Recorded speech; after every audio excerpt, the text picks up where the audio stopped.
leading us, and love is all we'll ever trust. Yeah, no, I don't wanna waste what's left. And on we'll go,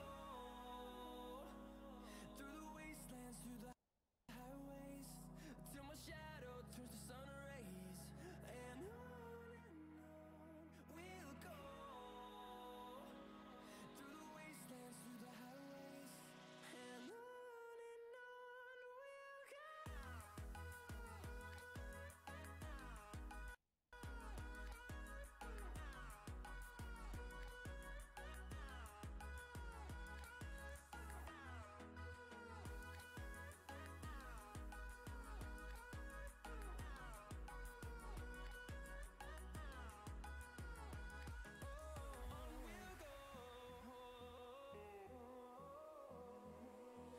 Finding life along the way, melodies we haven't played. No, I don't want no rest. Echoing around these walls, fighting to create a song.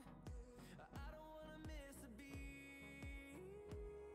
And on we'll go, through the wastelands, through the highways, till my shadow turns to sun rays. And on we'll go, through the wastelands, through the highways, and on we'll go.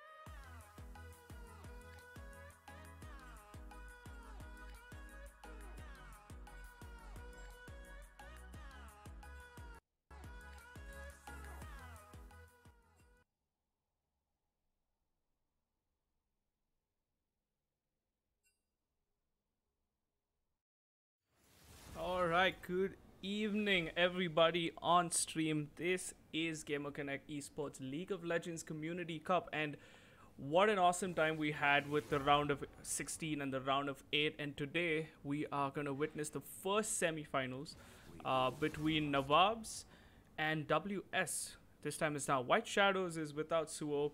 A quick word from our sponsors: Dell Alienware, LG, Western Digital, and Ant Esports. And also a big shout out to Ant Esports because they sponsored some sick products for the winners. The first place team is going to be walking away with some Ant Esports H900 headsets. Second place team going to be walking away with 5 Ant Esports H500 headset. And third place also has a prize, which is the MP300 XL mouse pads. So pretty sweet prizes up for grabs. I have a special guest joining me today.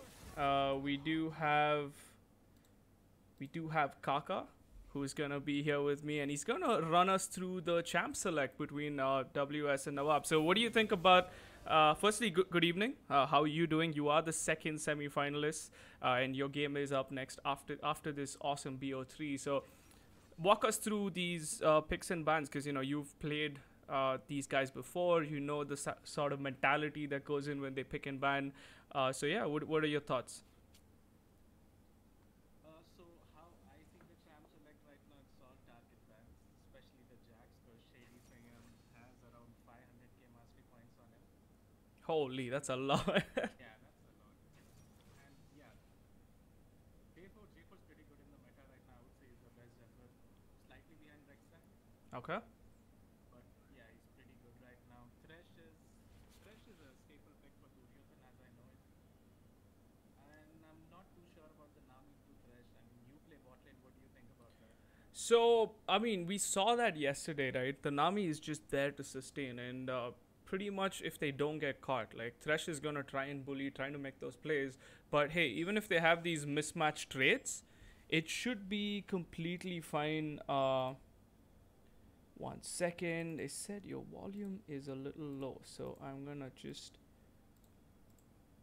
change your volume up a bit. Should be fixed now. We're gonna bump you up by 15 decibels. So yeah, like I was saying, right? If they have bad plays, Nami is just gonna help them sustain, and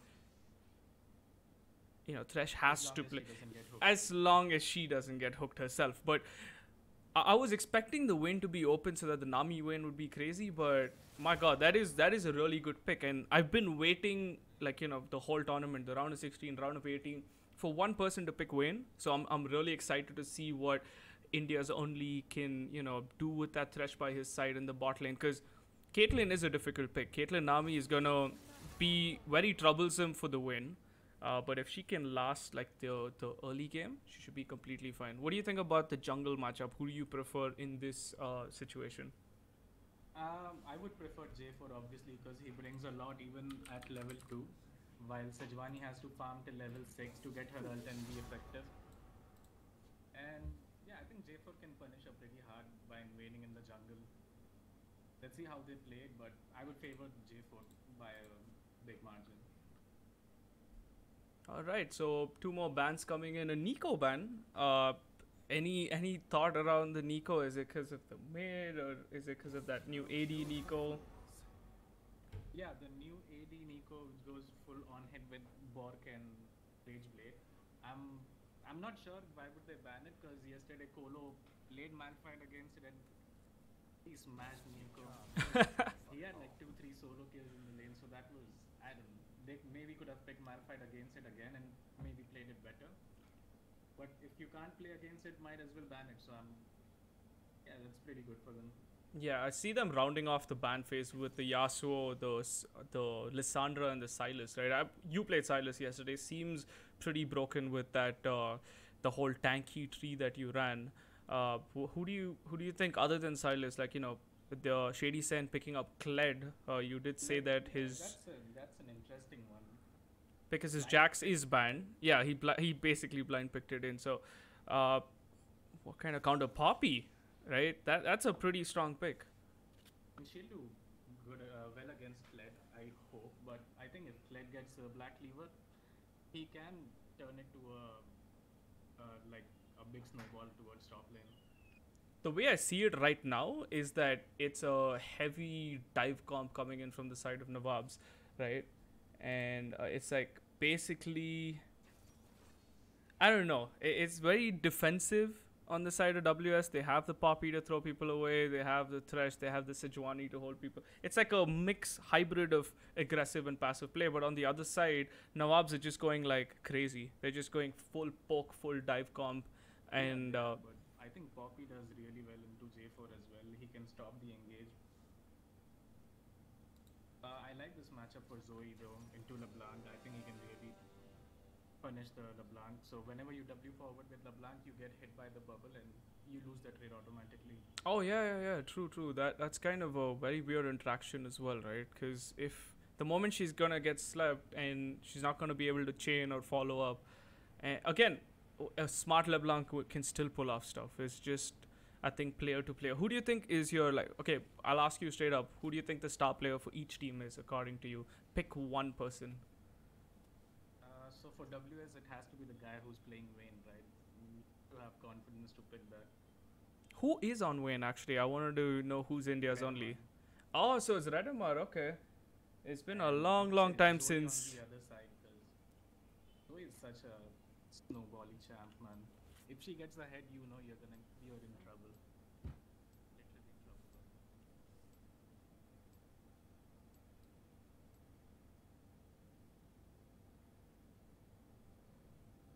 All right, so we're gonna load up into game. We have like 3 minutes, give or take, a good 3 minutes before this game's gonna start. So who do you have your money on this game? Based on the comp, I would say WS Watchdog. That Poppy pick changes a lot because J4 won't be able to gank top if Poppy plays it right. And you're gonna have a hard time ganking the Blanc as it is. So you're gonna go with I would say Nawabs? You're gonna WS, yeah. WS? Okay, cool. I'm gonna go with Nawabs just to even things out because it is a best of 3, right? So the first game is essentially gonna be either a snowbally game for one team or a learning experience for the other team. So I'm looking at it like that. Hopefully Nawabs can pull through. I keep saying Nawaz because it's like such a common name, but I want to see Nawabs pull through primarily because of how exciting the comp looks to me. Because WS seems like the standard they're going with the tanky, they're going with the semi-initiate, semi-defensive comp, but Nawabs are just like all eggs in one basket. We're just gonna rush in and kill everything in our side. So I feel it's gonna be more exciting from the side of Nawabs. But all comes down to, like you said, the Vayne. The Vayne's gonna cause a lot of problems for these guys if she's allowed to free farm. Yeah, and I would have favored Nawabs more if they had Ezreal instead of Caitlyn to go along with Zoe and Poke. Because then you can't hard engage on them. But if Caitlyn loses in lane against Vayne, then you know it's done, right? Yeah, pretty much. Because, I mean, I don't see the ideal scenario because the way the Vaynes have been picking is they've been running the Prestige attack into domination tree, right? So that's a lot of damage, a lot of sustain going into mid to late game, but also kind of complementing her early game.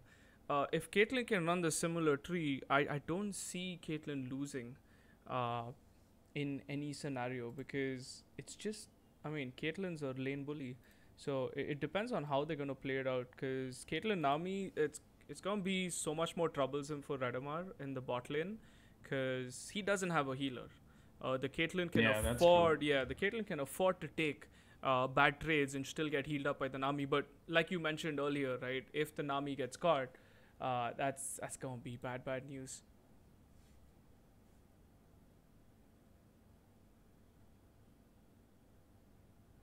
So right, 19 seconds in. A quick shout out to our sponsors for the GamerConnect Esports League of Legends Community Cup.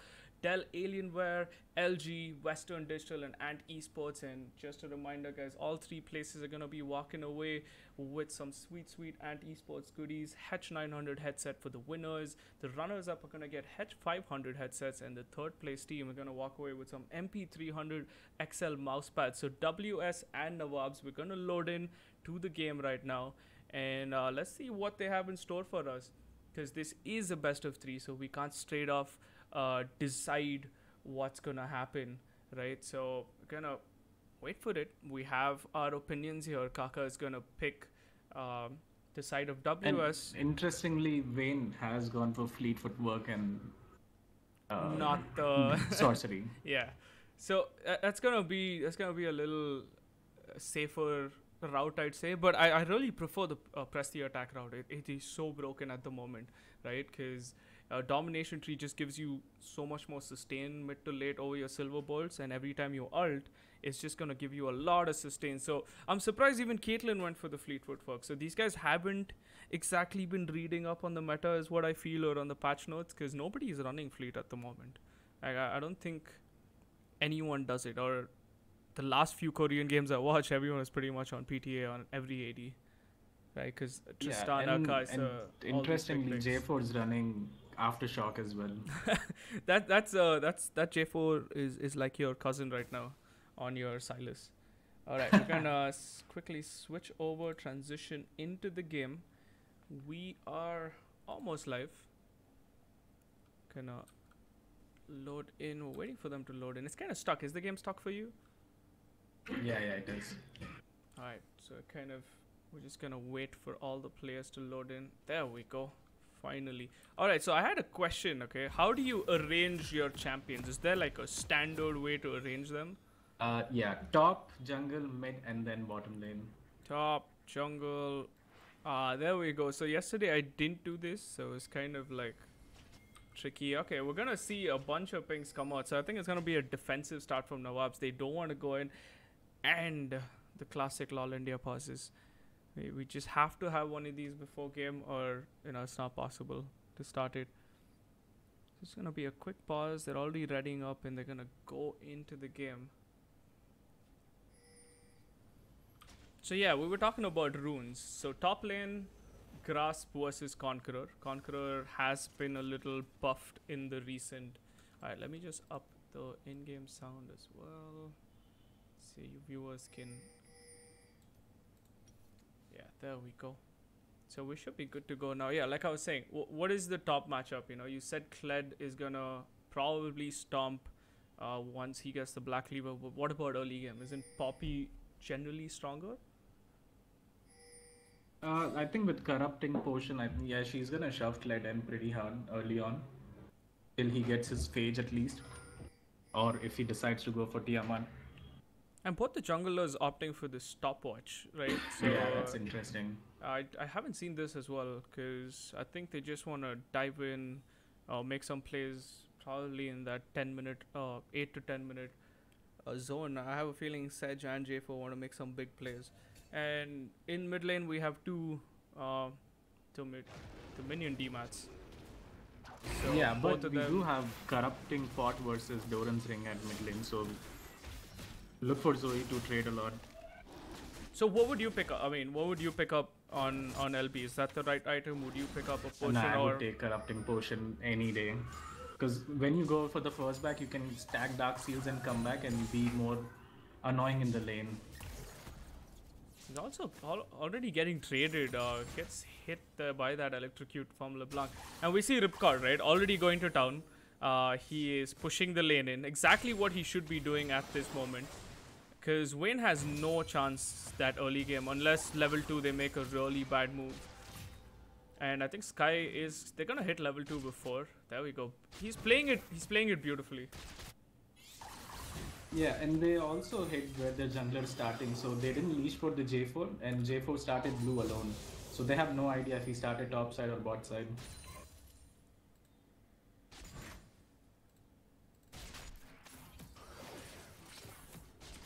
Give me 1 second. Just have to make some changes.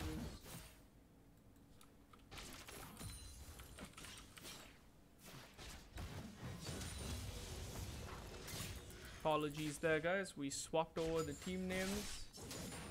Should be good to go right now.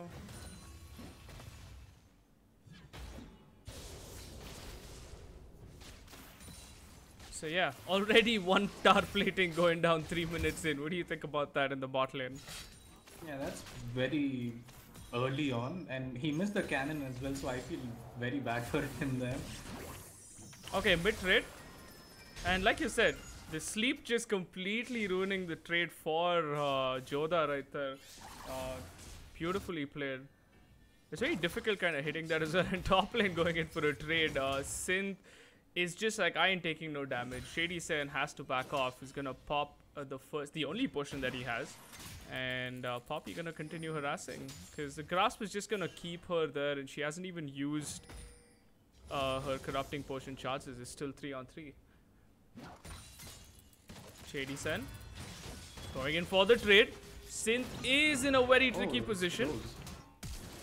Alright, forces the flash. That's pretty good play coming in from Shady Sen. So he knows what he's doing, like you said. It all depends on how the Kled plays. And we see that bot roam. We see the Sejuani hovering around in the bot lane. Sky playing very aggressive. So one hook can change the fate of this bot lane, considering how aggressive they're playing. And a win. Pretty bad scenario, right? Like you said, they're already pushing down into the turret. One plating almost there. And she's lost the cannon. She's not that bad. And there we go. Hook coming in. No follow-up. I feel like they're playing very scared in the bot lane. It shouldn't be, because considering they can take this fight.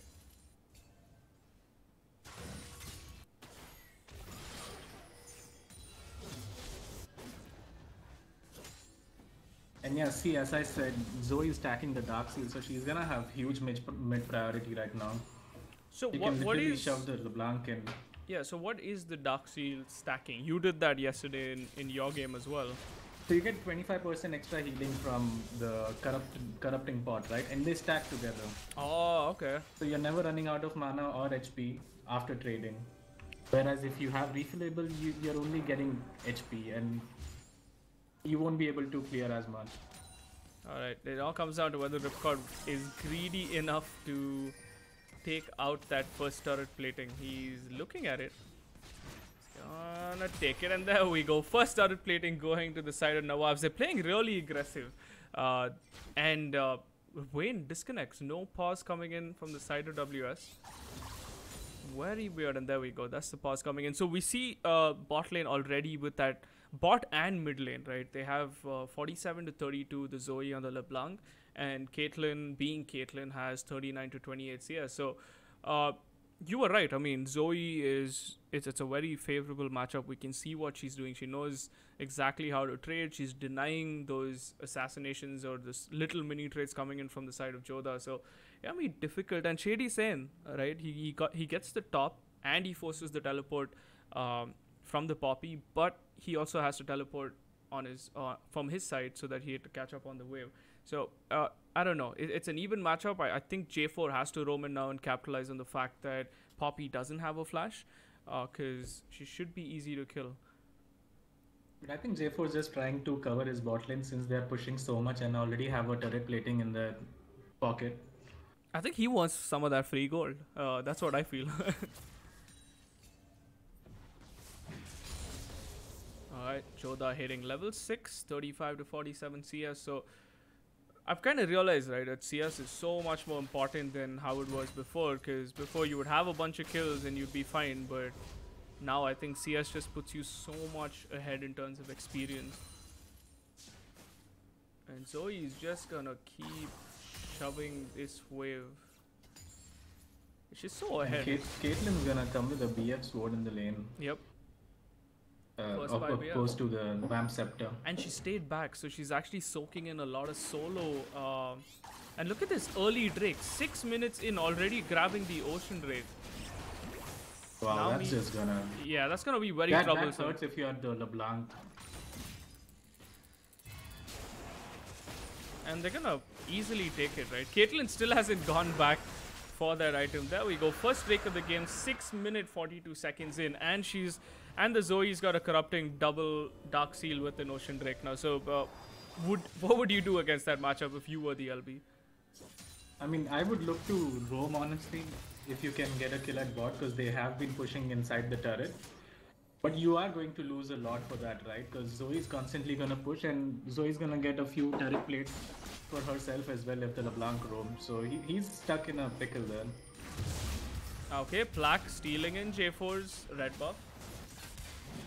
And First Blood actually going in split second. That First Blood went to Shady Sign in the top lane. He ends up killing the Poppy. And there we go. Sleep Dart onto Plaque. Shady Sign gonna join this fight. Very low on HP, waiting for the passive to pop, and just at the last moment. That couldn't have been better played, right? And I mean, the timing on that passive of his, just getting him enough range for him to transform, and this is looking very good for Nawabs. Yeah, and I really don't like how Joda played there, because he ignited the full HP Zoe for some reason. And he could have just W'd or flashed out, but he chose to fight knowing Kled's coming in. And Kled's gonna snowball, man. Yeah, 2 kills. He's got the First Blood as well, so it's gonna be very difficult for Poppy to sustain. But Poppy, again, she's not doing that bad. She's even on CS. Shady said he's gonna get a better item pickup at this moment. Oh, he's gonna pick up a Tiamat. He has 1.5k gold lead on Poppy right now. He's the gold lead right now. Yep. And the sooner he gets that Black Fever, the more... oh my god, Duryodhan getting taken down there. INF Sky with a clutch. She's just gonna flash ignite and just heal his way through. Good play from Ripcord, right? Predicting that the hook and just completely destroying the Thresh. He is not scared whatsoever, so this is gonna be troublesome for the win. 46 CS right now, just the Vamp Scepter on her against 72 CS Caitlyn, who has a BF sword. So Ripcord is in the driver's seat in terms of the bot lane, and another pause coming in from the side of WS. So 2.5k lead. They already have the Drake. What now? Do they rotate bot? Do they go top? Do they shove out the mid lane? What should be the plan of action? Oh, it's Shady Sand disconnecting actually.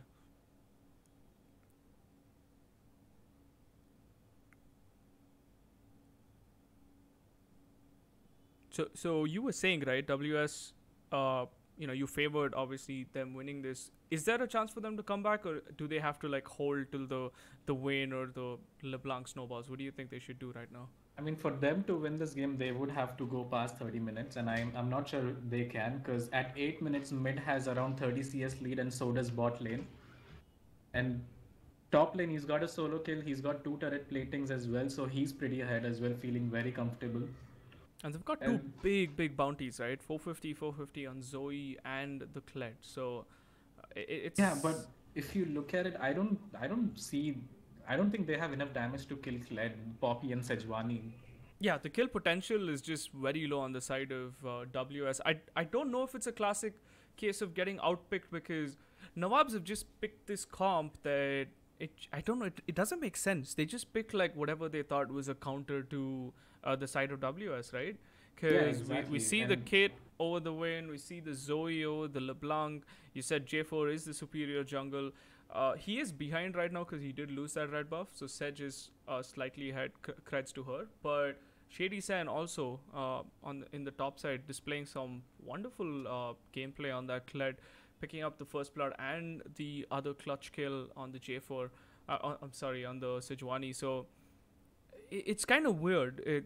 WS looks like they thought about this comp and they came into this game, and then on the side of Nawabs, they're just like, we're gonna play whatever we like, and we're still gonna destroy you. And that's exactly what's happening because Wayne is just having a really bad time.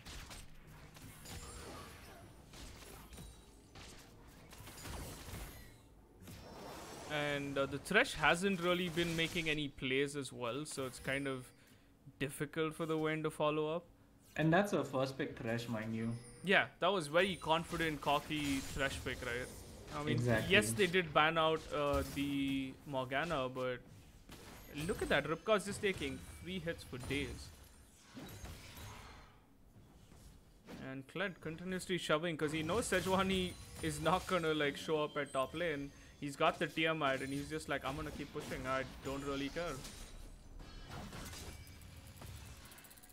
And if you're Sejuani in this game, you're feeling pretty bad because you can't gank any lane as such. Although you do see Zoe burn her flash to Sedge ulted there. I like how the Kled's just going for plating. He doesn't really care about his transformation. He's just gonna like try and pick up that plating, lose a lot of HP in the process, but yeah, don't think he cares one bit. But he is dangerously low, so he's gonna wait for his passive to pop back up now. There we go. Gonna get chunked down. Wait, is Poppy actually going for the snipe with the ult? Not quite there. 3-man bot gank. It's a 3v3 bot lane, so it looks pretty strong for the side of WS because the Sejuani is level 6, the J4 on the other hand on that level 5, but he's still gonna push in. Weird play right there. Is Duryodhan gonna follow up? Nope. Nami's gonna heal up the J4 and Duryodhan's not gonna go in. He's like, no can do, I am not gonna go in. And top lane Shady Sen continuing his onslaught onto that turret. He wants that turret con so he can use his ultimate and roam, and there we go. Fake faces. Easy trade onto the LB, just denying her probably for the 4th or 5th time. And Shady Sen going in onto the Poppy. I think the Poppy's dead, and that's it. Solo kill coming in from the Kled. That should be the top turret. I think there is a top turret. Sejuani is super fast. She's going to try and make it there, but Kled has Destruct, and it's going to be easy picking for him. And this is such standard play from Ripcord. Every time they come close to a turret, he drops a ward. He gets the passive hits from Nami. He just tries and slows down the Thresh, and it's pretty much nothing the Thresh can do. And he's constantly poking the turret down as well. Here we go. He's going to place a ward. There we go. Now he's going to wait for the Thresh to walk in.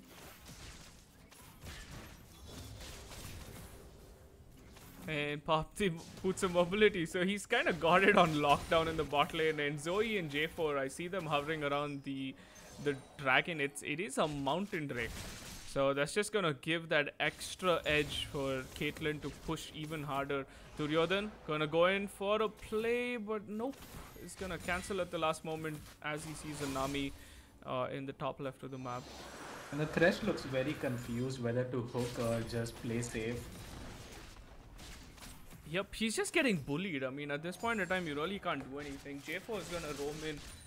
They do have a ward in that section, so J4, if he walks into the next brush, is going to get spotted. But I don't think they care. They just want to get this tower, and J4 is going to walk in, probably get spotted. Sejuani is going to roam to the bot side of the map. Win, still no answer to it, but good on Redemar to keep that CS up, because it is very difficult playing that against that matchup, which is the Wayne and the Nami, and he just seems to keep up his CS. I know it's like a 30 deficit, but Yeah, but you look at it, that's 4 turret plating pre 14 minutes. That's yeah, huge. that's pretty And top lane and bot lane as well. and Synth really can't do anything about it because Shady Sen he's gonna just go for the turret. That was a really good play. Oh my god, Fake Face is just bursting down Joda in the mid lane. Sejuani. Oh my god, that's a crazy all-in for just the Nami. So Ripcord flashing away at the nick of time, avoiding that Sejuani ult and the hook. So a good play from Nami, right? She did just body block everything for the Caitlyn, because Caitlyn does have a 500 gold bounty on her. God knows why, but she does. And the unfortunate... But if you're W's, I think you would want that kill on Vayne because Yeah. she's so behind. I was gonna say that, right? Unfortunate that Wayne didn't get the kill because the aftershock popped on the Sejuani and she ended up getting the kill on the Nami. And meanwhile, these guys, J4 is so behind. If you look at the thing, he's 2 levels behind, but objective-wise, he's picked up pretty much everything on the map. Yeah, he's doing his job. He saw the Sejuani just gank bot. He goes up, takes the Rift Herald. Already has 2 dragons in his back pocket, so he's playing towards the objective. And since he's going tanky, I don't think he'll need the he'll feel the need to get ahead in the jungle. I mean, his job's just gonna be EQ and like Cataclysm 3 or 4 people, and now that he has the Rift, he's just gonna move around the map. And I think mid's gonna go next because he's gonna Rift mid, and there's nothing WS can do about it. So they've already swapped lanes. Looking at the way the matchup went on top. So Poppy, Kled, and Nami. This is gonna spell trouble for Synth because Sejuani is moving to the top side, and he's the sole person from the side of WS. And he's just gonna walk away. So that's gonna be another turret on the side of Nawabs. They just have full control of this game. 5k or 4,000 gold lead in 15 minutes. And Sejuani, I mean, she can't do anything about it. INF Sky gonna spot out the Sejuani, gonna drop a ward down. And there's no response whatsoever from WS. We don't see... Joda is finally going to move down, but I think it's going to be late because it's still a man advantage. It's going to be 4 on 3, and Zoe is going to get to chunk that mid turret down. Yeah, and Devil. in this match, Joda is like 60 CS behind at 15 minutes. And that was actually a good try by the Sejuani. She kind of ulted moved forward and ulted, but there we go. Sejuani getting caught EQ, and just like that, that's a dead Sejuani and a dead LeBlanc next. They're going to chase down the Poppy. Caitlyn free hitting. Kled in the front line. Nothing you can do to that. Kled going to tank out everything. The Rift Herald taking down that turret. And they just like that, they just entered the base of WS. 8-2. Yeah, and it's in him at 16 minutes. This is a dominating performance. And, this is the team you possibly might face in the finals if your semi-final goes well. So what do you think? I mean... what are the pros and cons that WS need to work on going into game 2? Because this kind of looks like it's game for the side of WS, and Nawab's going to probably take this in.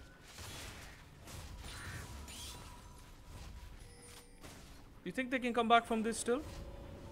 No chance, man. Because that's a 5-0 Kled, right? Like you said, 60 CS on the side of Zoe. And Caitlyn, just being Caitlyn, already has 2 items on the Vayne. And we haven't seen the Vayne really come live, so I'm waiting for that one fight. Redemar is a very gifted ADC, right? So I want to see SK, him. As good as he is, they have lost 6 turrets and an inhib at 17 minutes. This Vayne's not gonna deal damage to J4 or the Kled. Yes, she still needs a Rage Blade and a Berserkers to even try to be relevant, but I want to see if they can stall, because we've seen this before. I've played a game against Redemar where basically what they did was, I think you were on my team that time, where they fed like 2 waves of CS to the Sivir. He was playing Sivir, or I think he was playing Vayne, so they kept feeding two waves of super minions to him, and eventually he got so fat, and one fight he did well. But Nawabs, I don't think will make that mistake. They're just gonna keep the pressure up. They won't, and WS don't have any reliable wave clear as well. So whenever Nawabs go into their turret, they just have to back off and give it.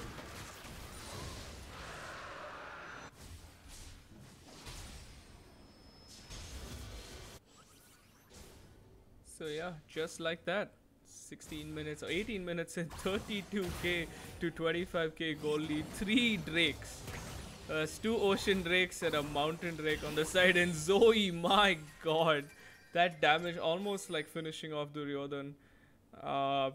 That's just like, he's gonna probably question the first pick Thresh, because he really didn't capitalize on his champion. And Caitlyn is just gonna continue knocking on that second. Or the blind pick Vayne as well. No, I think the Vayne came after. Oh yeah, there was a blind pick Vayne, you're right. Caitlyn he just straight up saw the Vayne and he was like, I'm gonna pick Caitlyn. And now they're just gonna push down the top turret, like literally nothing WS can do. So it all comes down to whether Sejuani can do something about it. Gonna get caught down, Sejuani. And a huge team fight breaking down. Cataclysm from J4 catching 4-man in. And Duryodhan gets taken down. Vayne getting slept. Fake faces. Going in with 2 flashes. This Zoe is out of her mind right now. And Nami entering the base. Caitlyn going for that long path. No idea what Ripcord was doing there, but that was a little too aggressive. I feel that was a little too aggressive from the side of Nawabs, but they still end up picking up the Thresh. Vayne, still no kill, right? Didn't get anything out of that fight. Shady Sen gonna catch up Joda and force that flash in. Vayne trying her luck. Nothing really she can do. Not enough damage. Just the Berserker Greaves and the Rune King on her. Sejuani going in for the chase. Are they going to be able to catch someone from this? Beautiful sidestep from the Sejuani. Duryodhan again, not able to do anything. He gets picked off super early in the last fight and he's not even able to chase and catch someone on this fight. So even though it was very recklessly played from the side of Nawabs, they still end up getting more in that trade. They got the single kill and they got another inhibitor turret. So and they blew 5 flashes. So for the next Baron fight, they're not getting anywhere. And they still have flash on J4 and Kled. Yep, the J4 was a good play. That was a good play. He caught 4 people in his Cataclysm into the Zoe full combo. So there's really nothing you can do and stuff. And that fight was very tricky also for the side of WS. They went for a vision battle, but they got stuck in that choke. And they just got like pummeled by everything because it was just like a weird choke and they can't get out of it. Vayne, on the other hand, happens to be level 12. A level over the Caitlyn that she was laning with all this time. So this is what I was talking about, right? The idea is to feed the hell out of Radamar. Just give him all the waves. And you can see that because Joda isn't farming. Synth isn't farming. And everything is going to Radamar right now. I'm going to start off the Drake. I think when you have a Kled on your face, not much a Vayne can do as well. That's going to be a free Baron. I don't think they're going to be in time to contest it. But they are trying. So it's going to be a 5v4 contest. Shady Sen has no TP. Oh my god, 9 HP on the Baron. He misses the smite. INF's guy going to get hooked out. And he's not going to get taken down. My god. That Nami has 9 lives. And just like that, Shady Sen is going to pick up the inhib at bot side. And he's going to go towards the mid inhib as well. Nobody's going to stop anyone on the side of WS. The Caitlyn ulti following the Sejuani all the way to base. I have no clue how that Nami survived. And the good thing from that fight is that Vayne is pushing up. She is getting a lot of CS. Oh my god, Vayne getting caught. The Kled made a mistake. I think the Kled's gonna die from this. Nope.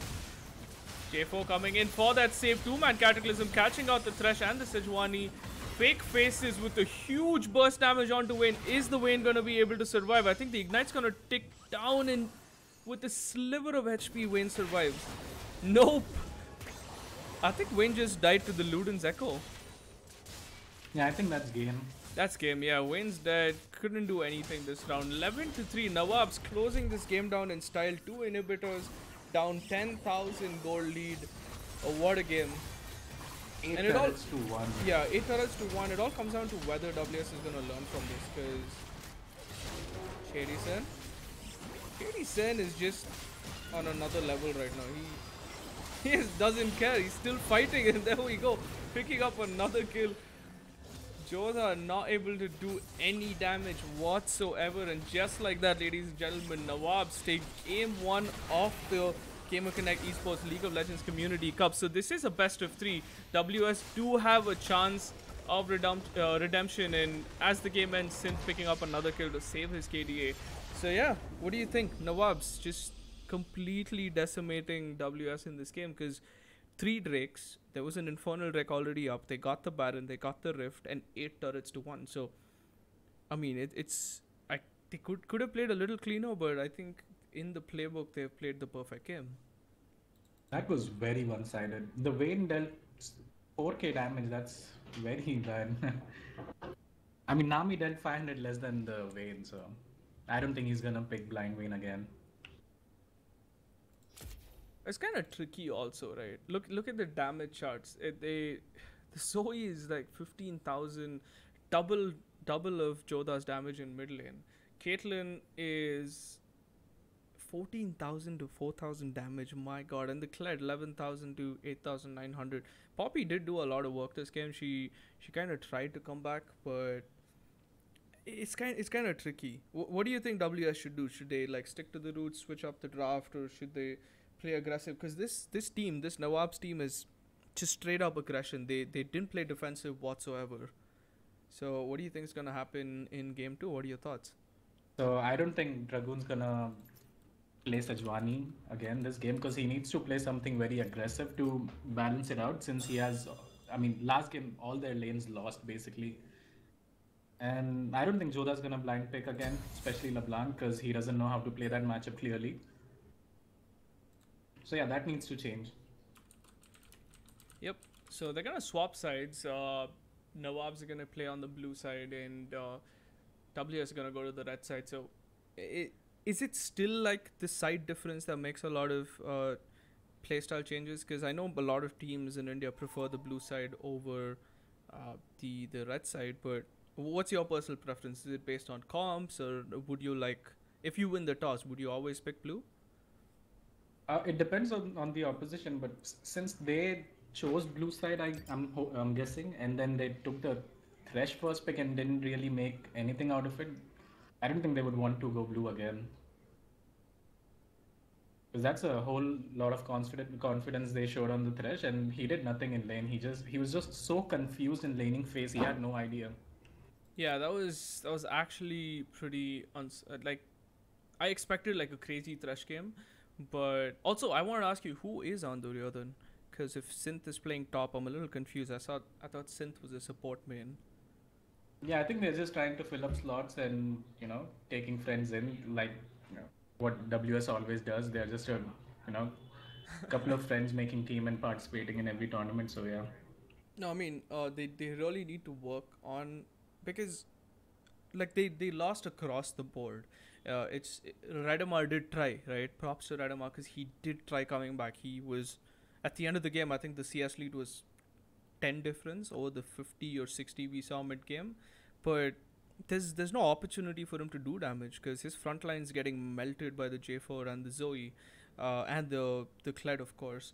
His backline hasn't made plays all game, so it was kind of like a difficult situation that they were in. And I think if they play a more passive lane and Radama farms up, they have a better chance than trying to do the playmaker style gameplay that happened now. But wouldn't you pick something like Jinx over Vayne? Because, Jinx can still shove in, and when you get those 3 items, you are unstoppable if you get a kill in a team fight. True. But like I said, Vayne, it just depends on that early game. You can still beat a Caitlyn Nami. It's just that your Thresh has to make those plays, and unfortunate for him, Thresh just couldn't come up with. And every time he got a good hook on the Nami, he wouldn't follow up because he's scared of the Caitlyn. The Caitlyn would just straight up trap when the Thresh hooked, and if Thresh came in, he knew he's not going to go back. So if you have that sort of mentality, it's just going to be very difficult for you to make any plays in the bot lane. And we saw him, right? You saw him, and you passed this comment saying like he's confused, and that's exactly what I felt as well, because he was. Oh, also you have to move down to the spec. I think they're waiting for you to move down. So like I was saying, you were right when you said he was confused. He would move ahead, and he would just like sidestep and do nothing, and he would go for a hook, and then he'd walk back. He'd get hit by a basic attack, and he'd walk back. So I don't know what was going through his mind, obviously, but if I were him, I would capitalize on that first pick rather than pick it and not do anything about it for the rest of the game. And that's it. I think you have to give some stick to Jodha as well. He was 60 or 70 CS down at 15 minutes. Yeah, I mean, I think you said what, like, straight up in the start of the game, that he does have a disadvantage in the matchup, right? And props to Fake Faces. He played that Zoe to perfection. I don't think he had a single death. Oh, he had one death in the game, but and that was so down to his over aggression. Actually, he flashed into the enemy base and basically challenged them for a 3v1 and died. Yeah, that was pretty crazy, because I mean, it was over aggression, but his lane phase was so good. I mean, he kind of always got the trade back, and like you said, the corrupting potion over the Dorid ring. I think I saw it in play, because the first buy he came back with a boot and 2 dark seals, and after that it was just downhill for Jodha. Nothing he could do, because level 1 the Jodha did trade really well. He got the electrocute on, and he dropped the Zoe to like half HP, but I think level 3 onwards, it was just painful to watch in the mid lane. And he did have a couple of roams to top lane. Didn't really work out. And then that big fight that happened kind of cemented the Kled lead, where he picked up first blood on the Poppy. He came and killed Sejuani. And his first buy was basically a full Tiamat and like boots. I think it was 6 minutes into the game. And after that, I mean, Poppy just couldn't do anything. He didn't even fight the Poppy, right? He just pushed the tower over and over again. He kept getting destruct. He would go hit the turret, run away. He did the same thing, got all the plating, and bot lane as well. Ripcord, all he did was take the plating out. I didn't really see him harass the win. And if you're the jungler, you have to punish those mistakes as well, because clearly Kled was so greedy, he almost died because he was trying to take the turret plating, and the jungler was nowhere to be found. Yeah, so I think we did see that in the mid game. And J4, right? We talking about the junglers, like Plaque really played well, but J4, I mean, even though he was behind and he got his buff stolen and half of his jungle stolen, he just constantly got every objective on the map, and nothing you can do from the side of WS. I mean, it's an ocean drake in 6 minutes. In 10 minutes you have a mountain drake, and in 14 or 15 minutes you have 2 ocean drakes and a mountain drake. Like, what can you do against that? Because it's gonna keep sustaining and pushing you down. And a Rift Herald which got you the inhib at 17 minutes. Oh, that Rift play was pretty good. I mean, I think you missed the part where Sejuani kind of like jumped in and tried to like ult the J4 who was channeling the Rift, because he was channeling it on a ward. But he completely whiffed that. If he would have got that, maybe the game would have slowed down a bit. But Nawabs are here to send a message. That's the way I feel this game is going. Because they've been been around for a long time. This is a team that has a lot of experience on their side, and it's good to see them like shining in this tournament.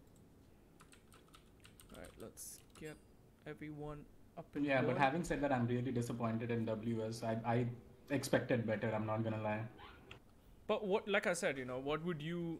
1 or 2 things that you would do different? Yeah, I would. I mean, Dragoon is supposed to be a very good jungler. Why won't he play something else? Why do you have to play Sejuani? I don't get that. Yeah, his Lee Sin was open as well, I think. I think it was fine, but you're still conceding your jungle to the J4, because J4 doesn't really need much farm or level 6 to gank anywhere. Mm-hmm. And you already have a losing bot lane and mid lane, so... So you're saying he should just... To be honest, I only saw him ult twice. One was at mid lane when he burned Zoe's flash, and the other one to cancel the Herald. Yeah, pretty much. I don't think we saw like big ultimates, but on J4, the guy who was behind was getting like 4-man cataclysms, 3-man cataclysms. He was doing so much more work compared to Dracoon. And I mean, that's just like you said, he should probably play aggressive, get that lead, because he is one of the star players on their team. Diamond 4, you can see his rank up there, and his very aggressive player in the past. And he did have the right idea to invade J4's jungle, but it comes down to the champ. You're playing Sejuani, you can't do much more than that. If he was something like Kha'Zix or something, if he gets a kill, he can get the team rolling by assassinating the carries. Yeah, in Sedge, I don't think he could do much. You're right. Let's see if they can switch it up, because best of 3, you still have a lot of learning that you take from the previous game going in. So I want to see how WS can like basically cope up. But I think if you're WS this game, you have to ban that Zoe.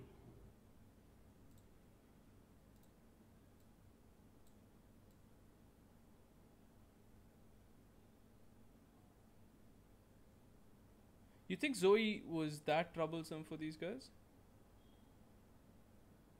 Yeah, I really did, because I saw that he didn't know the matchup. He couldn't play against it, honestly. And Zoe's a really good blind pick as well.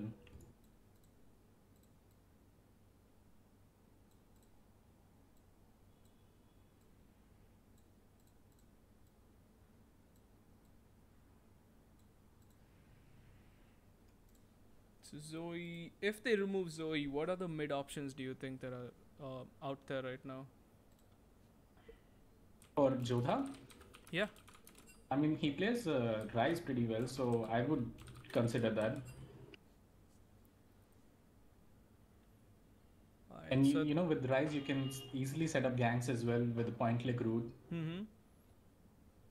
So we are ready for game number 2. What are your predictions gonna be going into this? Like, without seeing the champ select. Obviously, after we see the champ select, I'm gonna ask you if you're still confident with WS. But right now, with the mindset of what happened last game, do you think it's easy for them to reset and move on to the next game, or you think it's gonna be difficult? And coming off after such a heavy defeat, it's never easy. So, and it's hard to bet against Nawabs now because they finished last game in 23 minutes. Yeah, 23-minute game and solid performance. Like they just completely demolished the side of WS, and WS had nothing to say for it. That's what like kind of weirds me out, because Lee and Zyra, Cass, Lee, Zyra. I don't know what he's saying. Is this like so you just typed down 3 random champions? No, I think that's their bans because they banned those last game as well. So INF Sky gonna ban out Zyra. So I think it's a Ghastly and Zyra, as he already said it in chat. Fake Faces just trying to make a statement right there. You can see they're confident by calling out the bans and before champ select. Jax ban again. So I'm guessing Shady Sen is a really good Jax. Because I'm surprised 2 games in a row he gets banned. There's the Zoe ban. I like that. I think Joda doesn't want any more of that Zoe. He's just like, nope, no can do. I'm guessing third ban's gonna be Cassiopeia. If it's Cassiopeia, that's pretty crazy that Fake Faces just typed it down.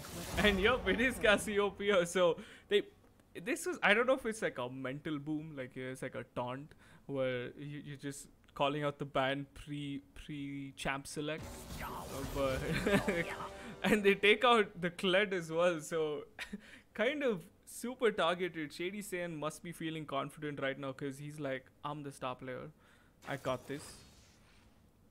And J4 insta pick by the side of Nawabs, because they know that guy did a lot of work. Yeah, you can see he's comfortable on the J4 and it's a pretty strong pick as well. I still don't like Aftershock on it, but he's pretty strong anyway. This is what I don't understand from the side of WS. Like, showing your AD that early. I mean, you can still lock your jungler and your support or something. Why do you want to openly show a Kai'Sa? Because now Ripod's going to have the Caitlyn again, right? And Caitlyn does well against Kai'Sa. It's gonna be worse than the Vayne because with Vayne you can actually reposition early game. With Kai'Sa you're gonna be sitting ducks under turret, and you can't really farm. Her damage is lower, and they just showed the Braum and the Kai'Sa. So I'm guessing Sky is gonna pick up his support, and Ripkod's gonna pick up his AD. Yeah, and I think it's gonna be Morgana Caitlyn this time around. Yeah, Morg is open. I was gonna say that too. Nothing Braum can do against that Morgana. But no, he's gonna stick to the Nami, or they might switch it up in the last second. We've seen this happen a lot of times. Yep, there we go.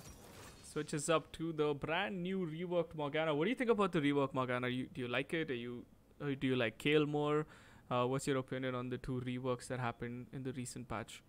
I have to say I like Morg more because nothing's changed except her appearance. Kale, you really have to get to level 16 somehow to come online. Level 16. And there we go, Caitlyn Morgana, just as Kaka predicted. This is gonna be again super difficult lane because I don't get why they're putting Radamar in this situation. He doesn't need to show his pick that early because this is someone who plays every AD in the game, right? I get it. He's hella confident. He can play into anything, but you can't really show that early and then have so much pressure on this player because it's kind of weird. They do pick the Yorick this time, ban out the Silas. I want to see what kind of bans that these guys can respond with right now because he did call out the Castle and Zyra, but the other and I don't two like the bans, Silas ban because you made a comp which doesn't rely that much on their ultimate, so Silas really won't have any good ultimate to steal from. No cure for fools. Yasuo. Is Joda's Yasuo on par with the rest of them? Because they seem to have banded out 2 games in a row right now. I think they just don't like to play against a Yasuo. Stupid wind wall. So they're just like, nope. So, Morg, Kate, and J4 versus Kai'Sa, Braum, and Yorick. I kind of like... It's how the thing with WS is you look at them in Champ Select and you're like, damn, this is solid. But it doesn't transition in game. Right? It looks like really strong picks. I mean, if you think about it, the Yorick is super broken on top lane. Kai'Sa is Kai'Sa. And Braum is just overall OP. But for some reason, they can't really convert that into the game because... Wait. Oh, minute. Is this a Kai'Sa jungle? Yeah, that's a Kai'Sa jungle. Oh, my. He's gonna do it. He did this in one tournament before this, right? Where he went like 17-5 with Kai'Sa. Yeah, that was against us. Thank you. What exactly happened? What do you think of that lane against Sivir and Braum? How's it against Morg and Cade? It's pretty strong. I feel like WS kind of has the edge now. With the Kai'Sa, I would have said no because of the fact that Kai'Sa is lower range. She can't do much. But with the Sivir, the spell shield and the boomerang and the ricochet, that's going to bring in so much more protection / like a push element to it. And seems like... Yeah, the Karma pick was a misclick, I think. Or maybe he disconnected. I think he disconnected, yep. That was a DC. Alright, let me just confirm. Same picks. Till Karma.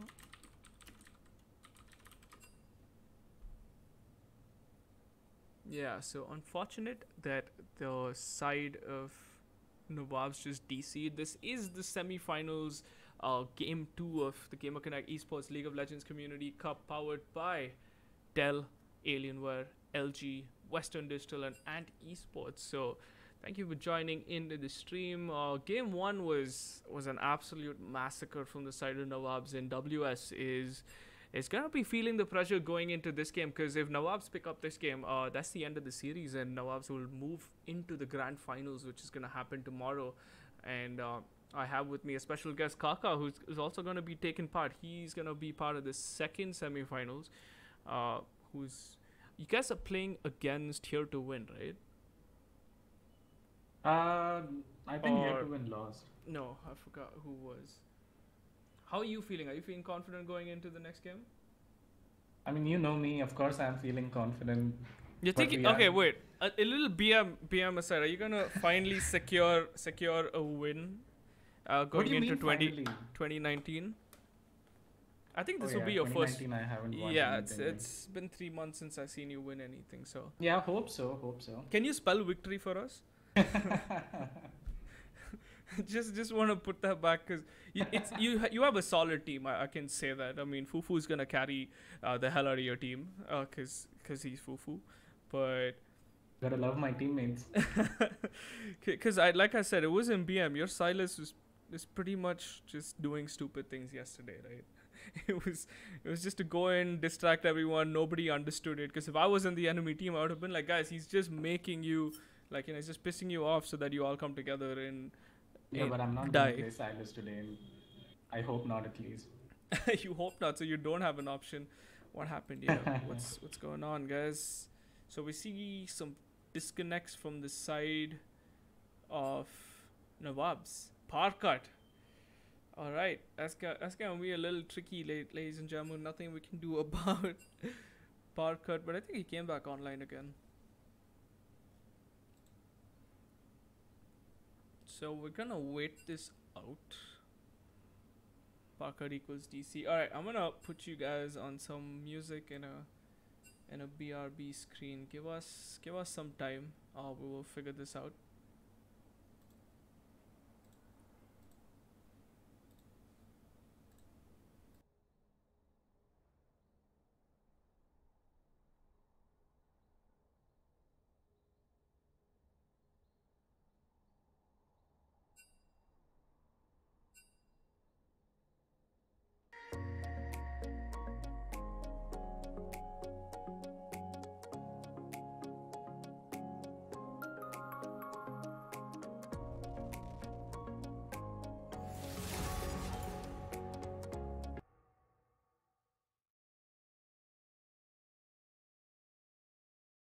We do what we must. That was pretty fast. That was a very fast BRB. It was like 10 seconds, I guess, before Nawab's guy, it was Shady Side, who reconnected. So we're gonna do the same ban, same picks all the way up to Shady Sen, who accidentally picked that karma and kind of DC'd there. So yeah, we're gonna see what happens there. I mean, it looked kind of even, the team comps, up to the point where the karma was picked and the DC happened. We didn't see their mid lanes. We only saw the Yorick top lane from this side of WS, but the mid lanes are all hidden. And we also the surprise Kaisa jungle. Now that the Wabs know about it, do you think they're gonna counter it with the top 2 picks? I think what- they should invade a lot with J4 and take some aggressive mid laner because Kaisa is not really strong while she's clearing the jungle. 1 second, just gotta fix my mic. Yeah, we good. Yeah, you were saying Kaisa. Oh, you're saying they should just invade and bully her. Yeah, I think they should. And even for Yorick, I think if you pick something like Fiora into it and try to snowball on that, then you get a lane to play around. And Yorick's never gonna 1v1 a Fiora in the side lane, so. I'm absolutely livid. Speaking of handle, Nico.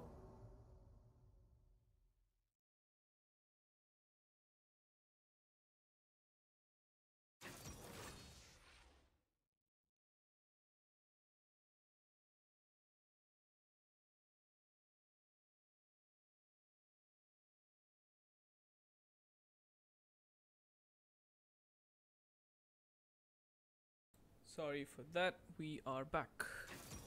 Just trying to fix my mic, and then we see Sion. So that was his pick. Safety pick, and Fake Face is gonna pick up the LB this time. Sees it open, grabs that opportunity, and oh no, he switched to the Syndra. Yeah, I like Syndra more because you're against Sivir and Braum.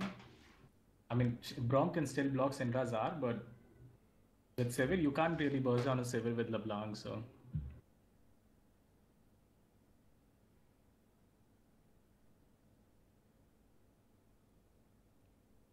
Okay, Echo.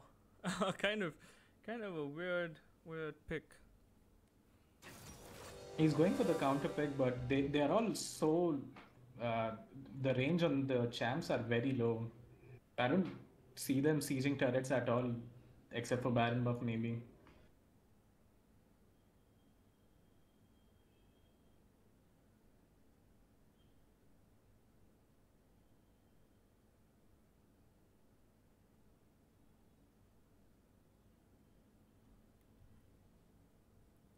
All right, this gonna be a very interesting matchup. I mean, we got the side of Nawabs who's got the Morgana, J4, Caitlyn, Sion, and the Syndra again. Super aggressive, super poke centric, catch centric team comp. And on the side of WS, you got the weird, like I don't know. It's like it's a good. It looks solid. Again, on paper, it looks like a solid comp, but will they transition that into game? Because even last game, like you said, they had a very good comp, but they just couldn't get past like the early game obstacles. Yeah, and to be honest, I like their comp last game, but this one I'm not too sold on because they don't really have any CC except for Brom. So I don't know how they're supposed to lock down Syndra and Caitlyn. So I And they're think very immobile carries as well. yeah, they're gonna rely on the Yorick and Echo, but like those stuns are pretty easy to dodge, and you can get out of Yorick's And you stun have a mod who's gonna save Caitlyn. pretty much. But you know, Kaisa, I want to put my money on Kaisa because of the fact that if she does get ahead, she just does so much damage, right? And that jungle item, your trial plays her, I think, it just complements her a lot more. But like you said, if J4 is willing to go into her jungle and just pressure her, nothing the Kaisa can do. One EQ and a basic attack with that huge passive is just gonna chunk her down to less than half HP. And if they play aggressive, because they do have the Syndra as well, if they don't let the Kaisa farm and play aggressive, it's gonna be a whole lot of trouble. And But I think Joda's taking this one personally because he would have just gone for the Oriana and it would have been a much better comp as well to play around. yeah, because But with Echo, he's looking for those solo kills. he's put himself in that difficult situation because this is gonna be do or die. Because they're already a game down, and this is a best of 3. So if Joda cannot, pull this through, and if mid gets dumpstered and the other lanes get dumpstered because of the mid lane, it's gonna be difficult to come back from this. And if they lose this, they're knocked out, and Nawabs will pick up a 2-0 victory, which we don't want to see. We want to see a game 3, but we're gonna. I mean, check it out. I mean, how it goes, because again, I'd like the side of Nawabs. They have this very, it kind of looks standard looking comfortable champions. Not a lot of skill based matchup, but on the And side it's of very easy to execute as well. yeah, like I said, not a lot of skill base around. You just like point click. You just like throw CC and you're good to go. But on the side of WS, lot of micro level plays, right? You need the Kaisa to get ahead. You need the Sivir to get ahead. You need the Yorick to get ahead. You need Joda to get those huge stuns. And on the side of Nawabs, they're just gonna like throw the Morgana stun and then one person's dead. Like that's pretty much it. And Sion's just gonna infinitely scale. I don't think Yorick can really kill a Sion top lane, but I want to see how Synth plays this out. And they should have swapped. I'd rather see Synth on a support, because I think he would have been much more comfortable, and the synergy with Redema would have been better. So I'm sort of confused why he would go for a top lane and just swap it over. So you know, I think Shua used to be a top laner before he became a support player. but his support's really strong. Like it's actually really strong.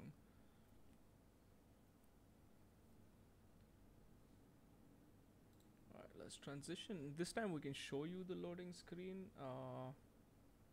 I mean, I know there's a logo blocking it, but you can't see the echo on the electrocute. Finally we have the domination tree, right? Plaque's gonna pick up fleet and the domination. Again, another fleet footwork from Redemar. Braum with Guardian, Conqueror on the Yorick.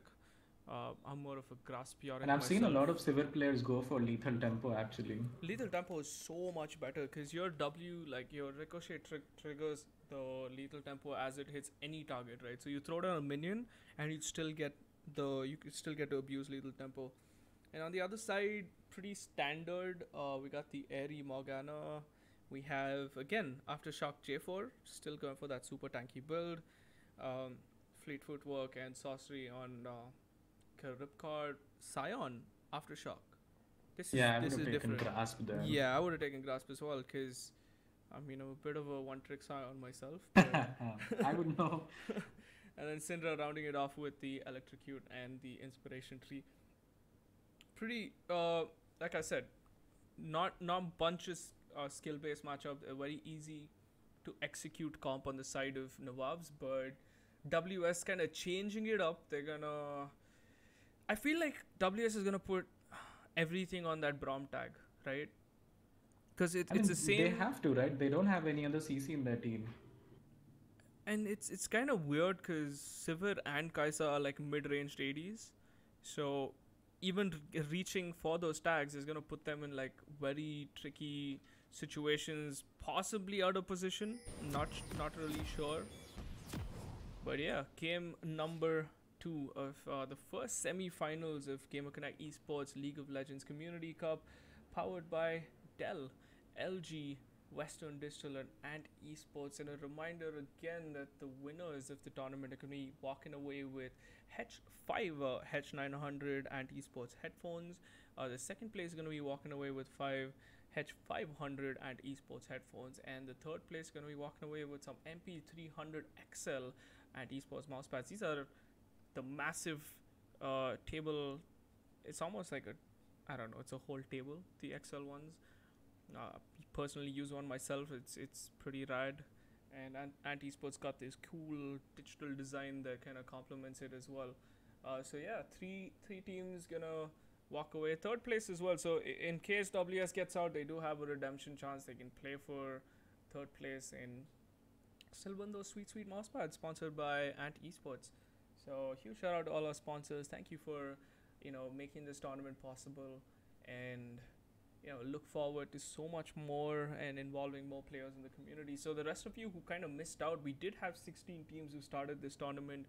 There was the round of 16 and round of 8 which happened yesterday, and 4 teams now gonna battle it out in the semi-finals. I do have the second semi-finalist with me, Kaka, who's gonna be playing on the side of which team were you again?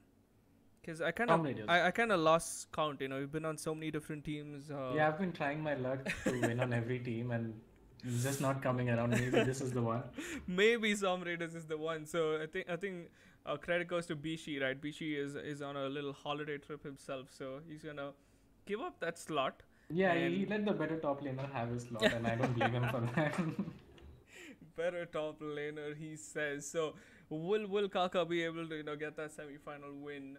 Because Birdie, another veteran of the scene. I see you, Birdie. I know you're on that other roster in the semi-finals. Good on you for still playing League of Legends. So we're gonna be spectating you guys after this game, and let's see how it goes. Because it's gonna be fun. Because we've seen Nawabs, we've seen how Nawabs play, and Kaka has seen how Nawab play. So he knows exactly what's coming his way if he wins his semi-final after this. Because that's a very aggressive team that you're gonna go against. Any strats you want to leak, or any thought process that you have after you watched game 1 from the Nawabs on over WS? On how we would approach them? I mean, If you don't have to leak if you don't have to leak your strat. There's nothing to leak. We're just gonna dominate, and at least try to dominate. What should WS do this game? Like, you've seen the picks, right? What do you think? Yeah, and that's the thing. I'm not really a big fan of their pick because they're such a low range comp right now, and they have to get this echo going like super fast if they're gonna win this.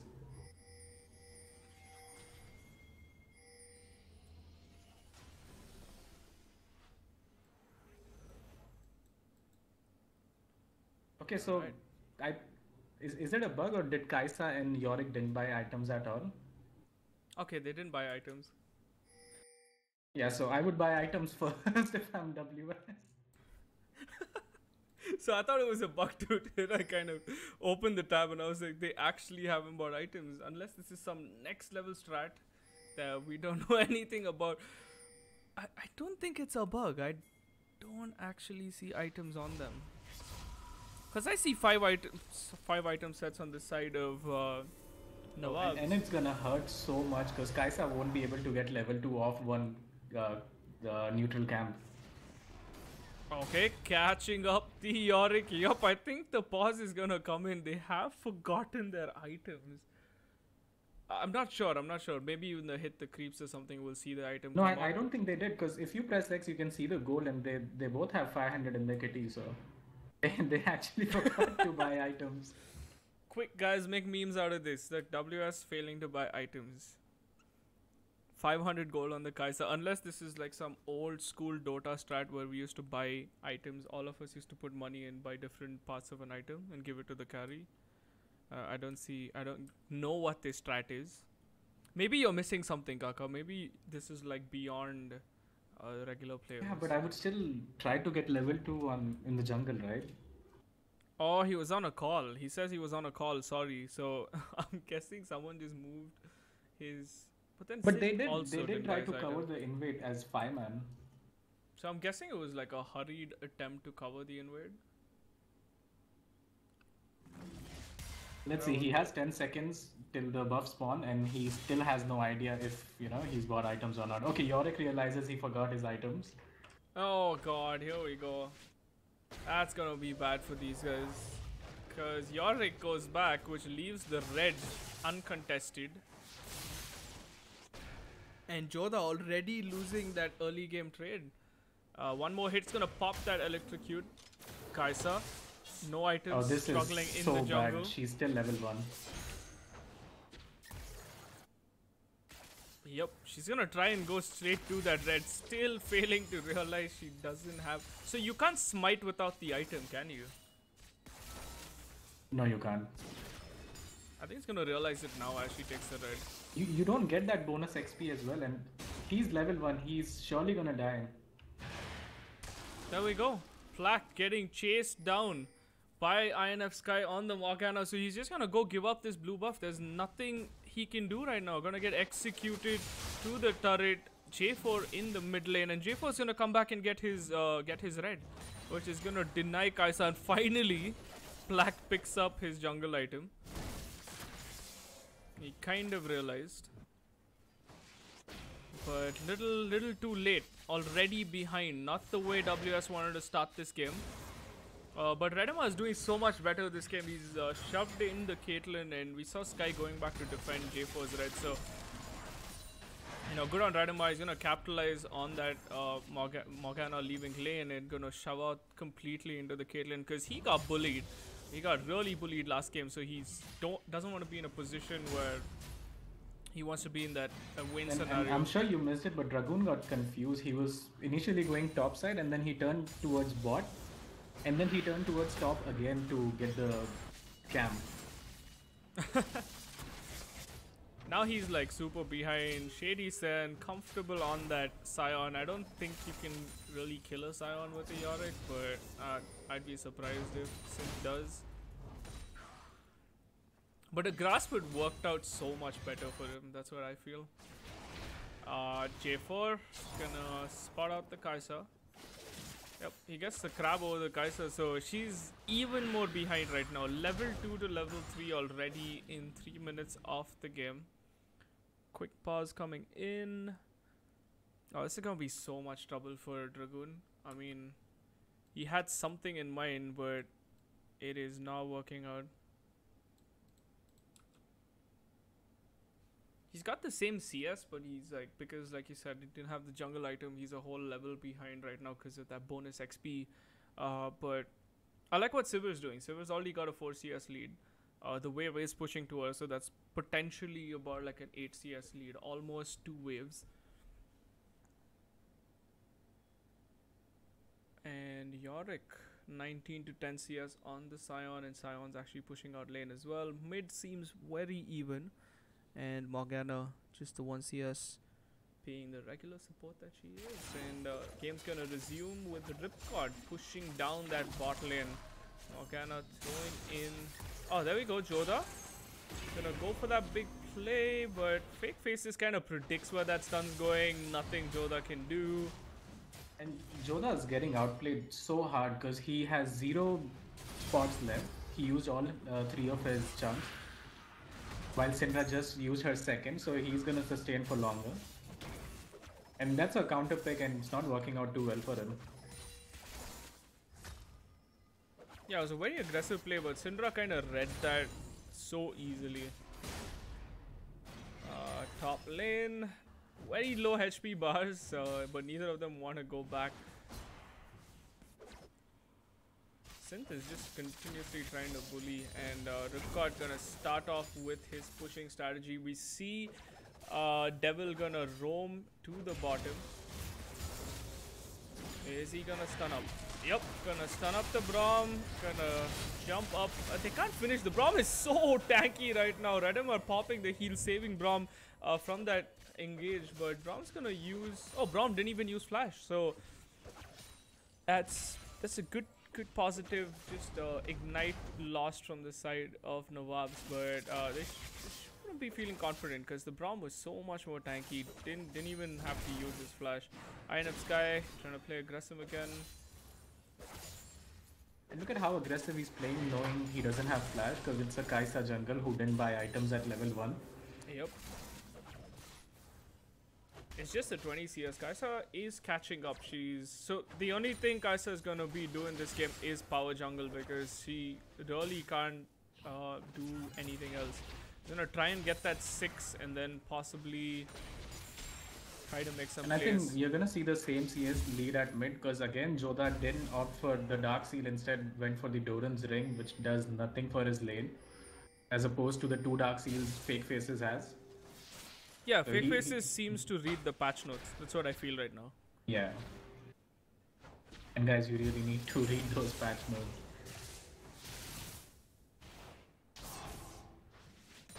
And like I noticed the difference. I see the mana and the HP region. Fake Face is so much more comfortable, not even using that corrupting potion.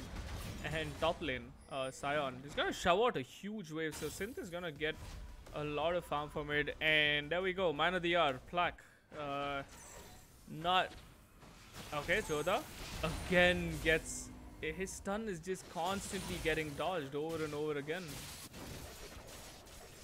Meanwhile, bot lane, Redem are already picking up that BF sword over the pickaxe on the Caitlyn, so he's gonna be feeling confident this game, constantly shoving that lane back into Ripcord's face. I mean, he must be feeling confident.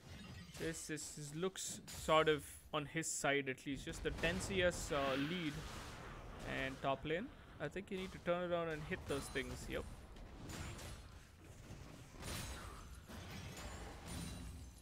So Synth is actually peacefully farming up over Shady Sen.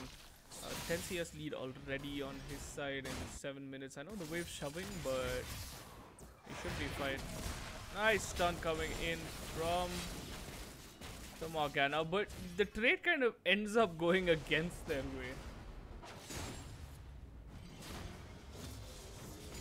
Because the Sivir just gets to free hit completely behind that Braum shield. And Devil gonna spot out. I think this is gonna be a flash post from the side of Braum. Yep. But first blood, Caitlyn picking up that kill onto the Braum. Beautiful use of the Q. She's doing the maximum damage. Shady Sen gonna get caught out. He needs to take the little ones out. Is Synth gonna dive Shady Sen? This is what I want to see. Yep, I think he's gonna dive him. Nope, gonna let him move away. Black finally picking up that blue buff, his second blue of the game. 40 CS to 28. So I think his main goal is to pretty much just power farm, get all the objectives from this. And Synth is gonna have a much better game. They're gonna oh, he's not level 6. So not much the Kaisa can do right there. Just the void projectile in Joda. Joda is actually gonna go in for that play, but kind of preemptive on that ultimate. Just that's too early, I feel, on the ultimate. Car getting tagged out, Braum getting stunned. Sky is playing out of his mind, getting almost every stun onto that Braum. Predicts his movement almost every single time. So Yeah, it's gonna roam around towards the Drake. They've got Drake control. Oh wait, they don't have Drake control. So Crab's gone to the side of WS. So this means they're not gonna get those early Drakes. Kaisa is gonna roam down bot. Is this gonna be a flash? Nope, not a flash. And Ripcord gonna get that kill onto the Braum, and they can't even finish Ripcord. One more hit necessary from Kaisa, but she backs off, and Braum just going down. And that's really unfortunate because Morg didn't get stunned, so Kaisa couldn't ult to the Morgana. Instead, he had to flash in and they trade one for nothing. That's really bad.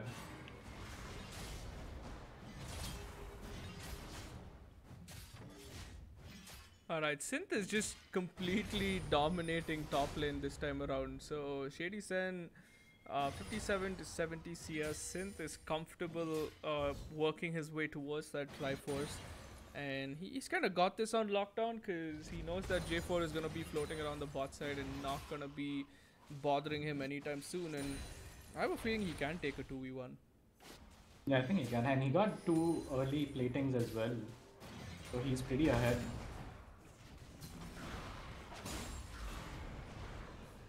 Yep, he's just so confident on that Yorick. Shady Sen trying desperately to defend, but he's missing a lot of CS. And he's losing out a lot of mana as well. Synth, on the other hand, with the corrupting potion, continuously pushing that lane. He also has a destruct on him. That's the reason he's getting those early tower plating.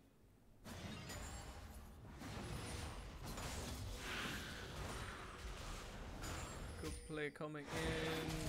Sky is gonna catch out the Braum, but he not gonna get any follow-up. Joda's around, but Joda has pushed fake faces into the tower, so the Syndra really can't roam. But surprising, like Joda's actually up on CS this time around. Oh my god, that's a lot of damage from Redemar. Completely gets the boomerang, full damage. Meanwhile, Synth. Shady Sen coming in with the ult. Let's see if he can connect onto Synth. Yup, he's gonna get a lot of damage if the tower. Yep, we're gonna get a flash off Synth. Unfortunate for Synth that he got stuck in that situation. Gonna blow the flash, and Shady Sen is gonna feel a little more confident now pushing that lane. Gonna probably hint the J4 that hey, there is no flash on this person. We see fake faces trying to clear out. That's almost 3 pinks in the bot lane. I think they're gonna get the Drake. Yep, that's exactly what they're gonna do. Objective on the side of Nawabs. That's pretty much how their game style is. Joda is gonna try getting. Nope. Joda's gonna walk away from that thanks to his Mercury treads.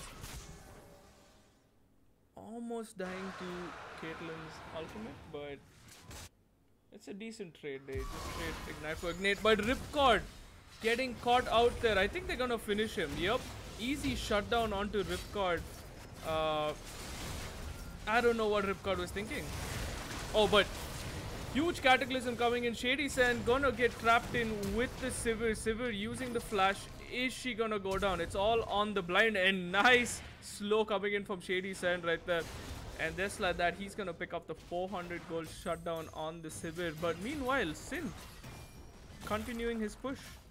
And that's very poor from the Braum. He missed a point blank Q on Caitlyn. And after that, he had to flash an auto hit so he could get the stacks on her. I think Synth is in the driver's seat with this game. Meanwhile, Kaisa coming live. She has picked up her Blood Razor, which is gonna give her a small item spike over the J4. But J4 is on a Cinder Hulk. His job is pretty much EQ and Cataclysm whoever he sees, and we saw him just pick up, trap Redemar in and force his flash out.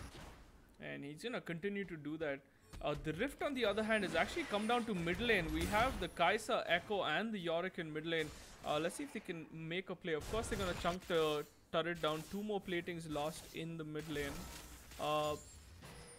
W is kind of looking good this game. 2k gold lead.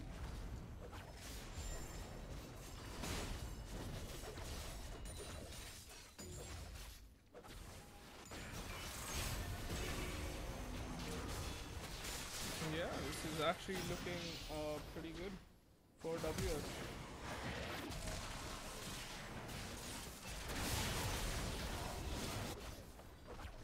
That's very poor.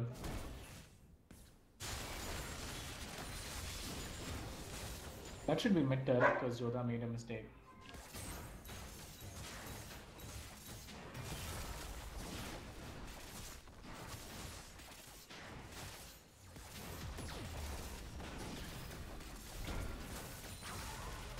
Yeah, but turret's gone just like that, and Shady Sen is gonna go down to defend against Redemar's push. Redemar, I don't think he can do much to that. Scion.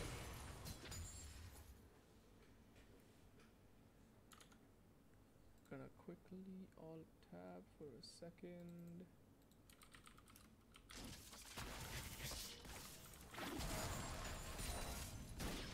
Okay, so Sion still hasn't bought his boots yet. Same for Yorick.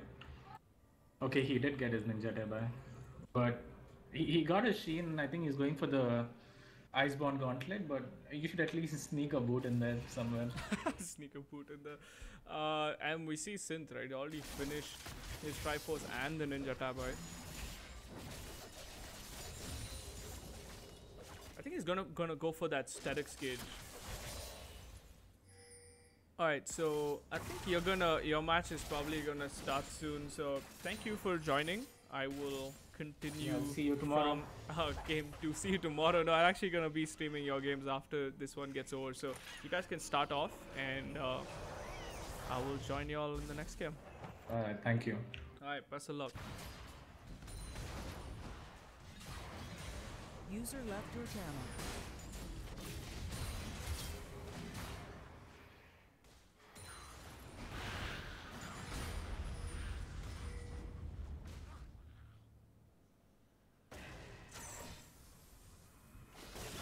Alright, so Joda almost getting that stun in. This is like probably the third or fourth time we've seen this on the stream, him trying to stun Fake Faces, and every single time Fake Faces is gonna read it.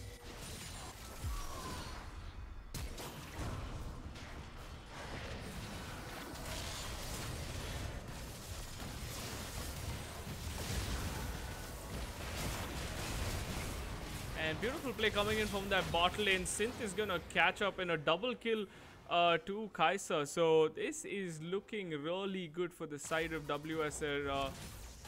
Kai'Sa is fed finally from not buying items to getting his Blood Razor, now working his way towards that Rage Blade, and these two kills is gonna help work towards that Rage Blade some more. And Joda again trying for that stun for the probably for the 5th time.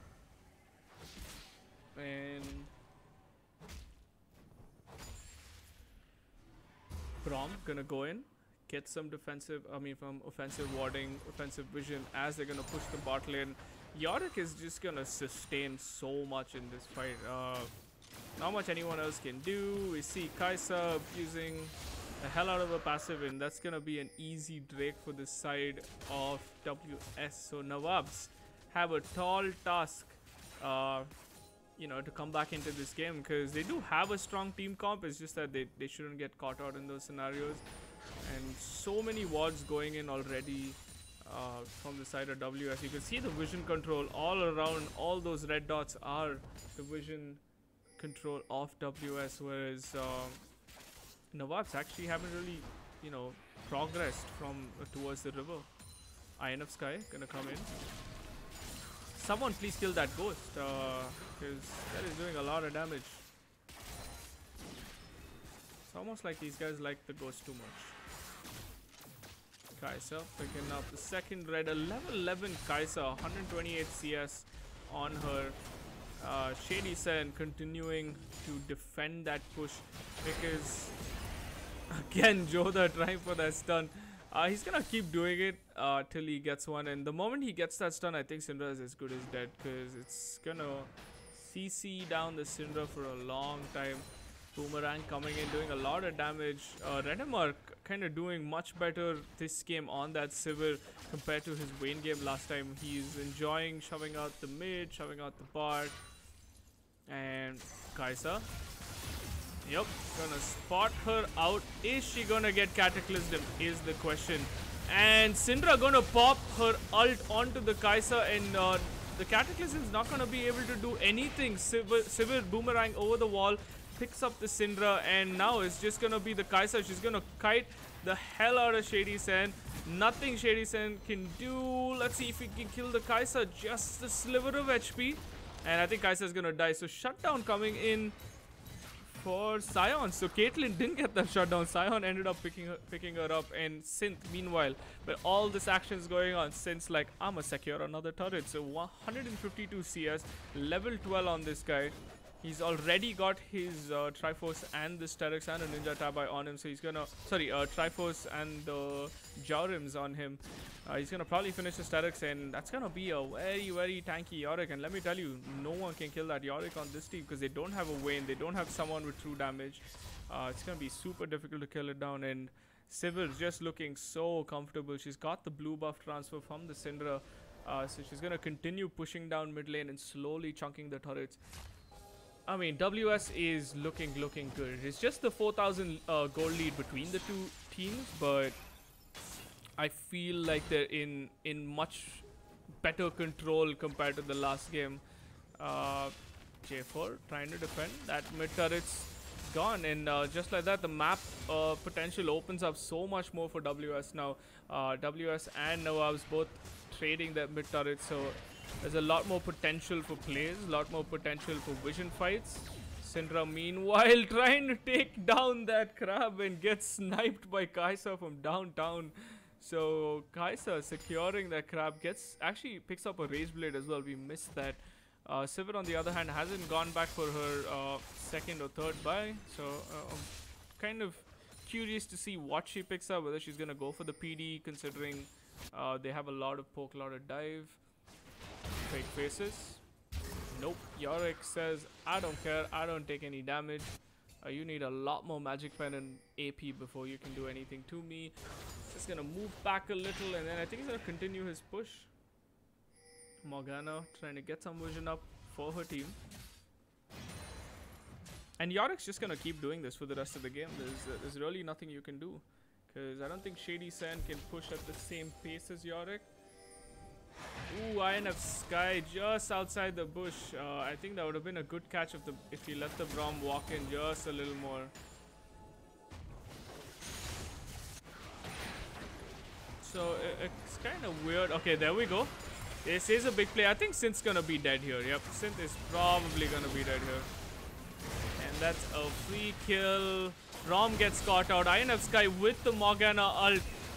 Ripcord's gonna die. I mean, Ripcord's gonna get the kill, but INF Sky's gonna die for that. Good play coming in. 2 for 2 trade. Sorry, 2 for 1 trade. But Synth kind of overextending there, feeling a little too cocky, and then ends up dying to the Syndra.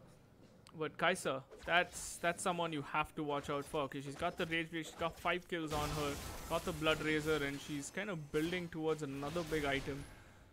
Echo getting caught out. Oh, Echo's gonna get caught out, and he's gonna be forced to use the ulti, and I think that's the end of the line for Joda right there. Heal pop coming in from Ripcord, gonna save fake faces on that ignite, and Kai'Sa gonna just come in super little camp there and move back, while Redamar is gonna secure or almost secure the Drake. Not really secure it. And I like what Shady is doing right now. Shady coming in. Redamar is doing absolutely no damage. And this is gonna spell trouble for the side of WS. Unnecessary fighting. Redamar should have just backed off from it instead of, you know, repositioning back and trying to get that Drake. That's a feels bad right there, and it's gonna pick up a second Wind Drake, or second Cloud Drake for the side of Nawab's. 37,000. So this is gonna kind of bring the gold lead closer. It's just the 2.8k gold lead between the two teams, and they're pinging towards Baron. Not the smartest move considering Devil and Shady have barely any HP, but I think they're just gonna secure the crab and possibly move back. Yep, they're just going for the vision. Gets tagged, and my god, Syndra with the beautiful stun. They had no clue whatsoever. Fake faces coming in with that huge play right there. Meanwhile, Yorick Yorick's gonna actually get the tower because Sivir, what she did was she boomeranged the Scion and stopped that push. Yorick gets the tower. Is he gonna get the inhib? Because it's all up to the three people in mid, Braum, Echo, and Sivir to stop these ports. And what I think Jodha just kind of threw right there. He flashed in. Beautiful sun coming from the Syndra scatter, and Braum's gonna die. So this is gonna be Baron. This is what the hell just happened. Jodha completely flashed in to stop three ports and ends up dying, but I think this is gonna be Baron for the side of Nawabs. But Synth is gonna stay bot and keep pushing because Kaisa still has potential to steal this.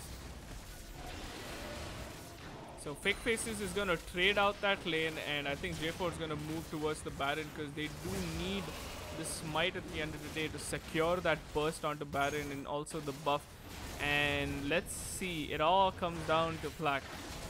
Man of the hour, can he steal this? Because he does have his ultimate on him, right? It comes down to whether he can make that big play. We see the Yorick roaming down as well. Too early on the void. And Fake Faces coming in. Oh, Fake Face is actually going to go down. They're going to ignore the Baron. What? Oh, okay, there we go. Kaisa kind of repositioning with her ult and finishing off Fake Faces. But they are stuck in a very tricky situation. There was Sivir on the hunt behind them. A teleport coming in from Shady Sen. This is all going to come down to Ripcord's positioning. And Braum going to get bursted down immediately while Sivir is going to pick up the Morgana. Sivir in a beautiful position, going to pick up 2 kills. And that is it for the Nawabs. It's an ace from the side of WS. They got caught out in a very tricky situation. And the chase coming down beautifully by the team of WS. Sivir gonna pick up 2 kills right there. Gonna get a nice bounty on herself. And Kaisa, that big kill onto the Syndra is a good trade if you think about it. Because they did trade out the Baron and he caught out the Syndra and her flash. So now this is gonna mean one thing, that WS is back in this game. So we might actually see a game 3 coming in from this side of WS. So Jodha in full redemption mode. Not the best play right there in mid. Almost lost them the game, but Kaisa and Yorick coming in clutch. Kaisa is super ahead at the moment. She's got the Rage Blade. I think she's going for a Death Stance, if I'm not mistaken. So it's gonna put her in a very good position.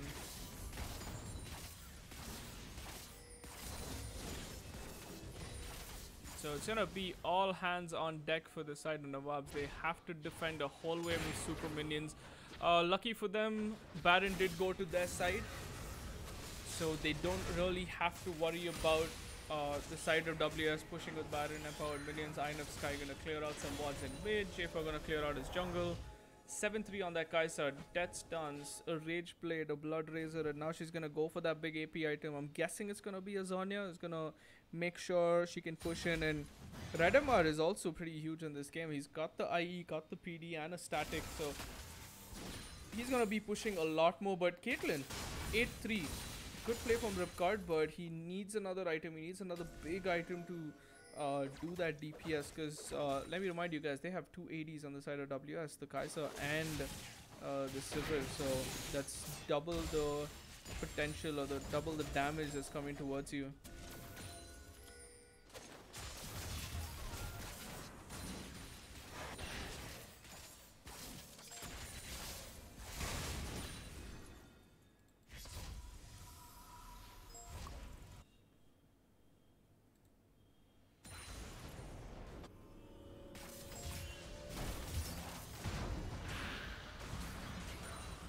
Alright, Shady Sen, Synth in the bot lane. And my god, Jodha is dangerously close this time around to that HP. And Shady Sen popping the ult straight into the wall. Face plants himself right there. And Jodha is going to walk away with a sliver of HP. And Synth is going to back off as well from that push. So it's still potential for them to hold it. Nawabs is still even. Just a 2k goal lead between them, but again 2-2 Drakes to the side of Nawabs and WS. Nawabs who have the 2 Cloud Drakes and WS with the Cloud and an Ocean Drake. So pretty even in terms of Drake. No big mountain or infernal Drakes that's gonna make the difference here. Just the regeneration ones. Redemar is gonna try and look for another big item. Ripcord, like I said, has already picked up his second BF sword, so this is the guy who's gonna be able to defend, because he has the potential right now to put 5 traps and block off the whole squad of WS.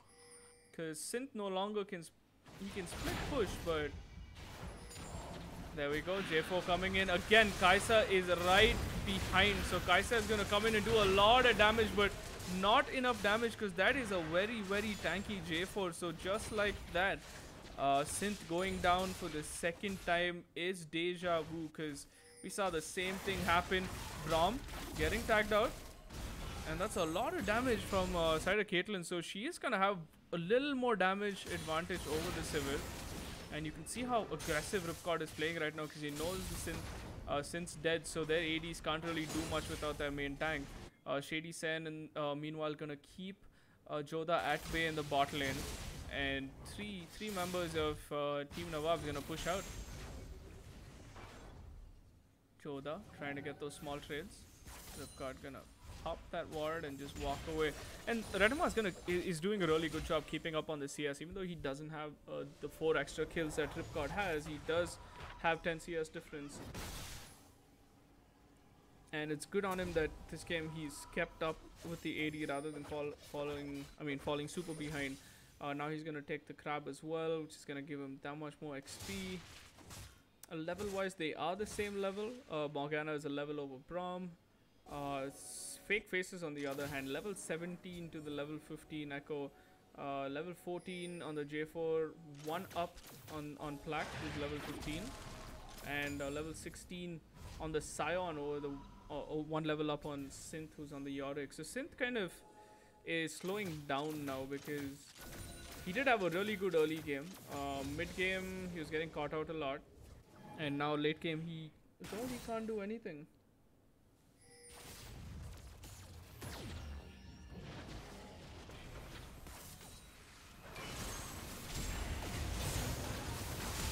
So yeah, Fake Faces getting caught out there. Beautiful flash. Not enough to follow. Braum getting caught out. Braum's going to go down first. Sivir's going to take down the J4. And Echo is going to be on hard chase. And Kaisa with a beautiful snipe right there. Not a lot Ripcord can do right now. Getting chased down. And Joda going to lock down the Morgana. Shady Sen on the other hand, missing his ult completely. Just being tickled by the Sivir. He's not going to be able to do anything. So the good thing is Synth, meanwhile, has been completely pushing this lane, and they have no response whatsoever, because Caitlyn's been in base this whole time. And just like that, 2 towers on the side of WS. I don't know what the hell happened right there, and WS looking solid on this game too. So I think we're gonna see a 1-1, and we're gonna go into game 3 of this best of 3. Shady Sen trying his luck. And meanwhile, Joda is going to try and finish this game. Joda is going to try. Yep, he catches out 2 people. Caitlyn on the other hand doing all that DPS. Kaisa getting pushed out. Kaisa is dead. This is pretty risky for the side of WS, because they are dying left, right and center, and the Baron's open right now. So Shady Sen is going to stay back in base and possibly defend, while the rest of his team, I think, is gonna go for the Baron. Or are they? Caitlyn coming back for that defense. So she's working herself towards that BF sword. I don't know if she can. She should be able to finish it, because she did pick up another kill.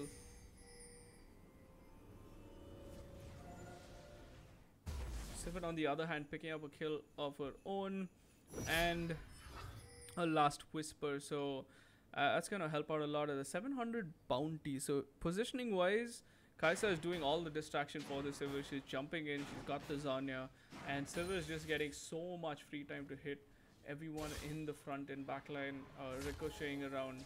So it's gonna be very tricky for Nawabs to come back from this, because they're focusing way too much of their time onto the Braum. It took them about 10 seconds to kill the Braum alone, and by the time they expended everything on him, they had nothing in response for the rest of the team. INF Sky. Kaisa coming in, huge. I think Sky's dead, just like that. Vision War without his teammates, not the smartest to move, and this is gonna mean Baron for the side of WS. So catching out INF Sky's spell shield not enough, because Kaisa is just gonna burst through that, and that's a super fast Baron just as the Braum tanking. And I think this game is done for the side of Nawabs. They're gonna be able to push in easily with the Baron empowered minions, and that's exactly what they're trying to do, but not before Plaque can get another Gromp, steal another jungle. And I think they're just gonna force those two sides instead of going for the third side. Ripcord setting up the traps. Way too late, my friend, but let's see if that helps you out. The two huge waves of Baron empowered minions coming in with the Yorick ultimate. Sivir ulti popped. And there we go. Braum gonna get popped out again, but guess what? In the backline, Sivir and Kaisa doing a lot of damage. Joda buying as much time as he can, while Sivir is just gonna free hit the Nexus. And just like that, ladies and gentlemen, WS gonna take game 2 of this tournament. So User joined your channel. it is 1-1. User left your channel. What the hell is going on?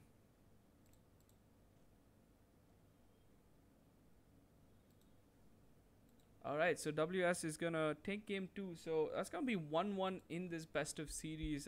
They played their heart out this game, and this is actually good. Good for WS. Let's quickly check into the stats this time around. We see Caitlyn from Nawabs playing her heart out. Ripcord at 29,000, almost 30,000 damage. Yorick doing so much work with that split push. Sivir with 22,000 damage, and Kaisa, surprising, right, from the no item in the start, getting behind, getting executed to the tower with the blue buff, and finishing this game strong with, I think, what was it, around 11 kills. So good on Dragoon. He kind of listened to Kaka's advice, I feel, didn't play a tank, played something he can carry with, and executed his game to the maximum. So we'll be back in about 5 minutes, guys, and I will see y'all then. We'll just host the last lobby of semi-finals 1 of the GamerConnect Esports League of Legends Community Cup, powered by Dell Alienware, LG, Western Digital, and Esports. So we will see you in about 5 minutes, and you guys can listen to some music till then. Peace.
the sky, gazing far into the night. I raise my hand to the fire, but it's no use, 'cause you can't stop it from shining through. It's true, baby, let the light shine through. If you believe it's true, baby, won't you let the light shine through for you, for you, for you, for you, for you, for you,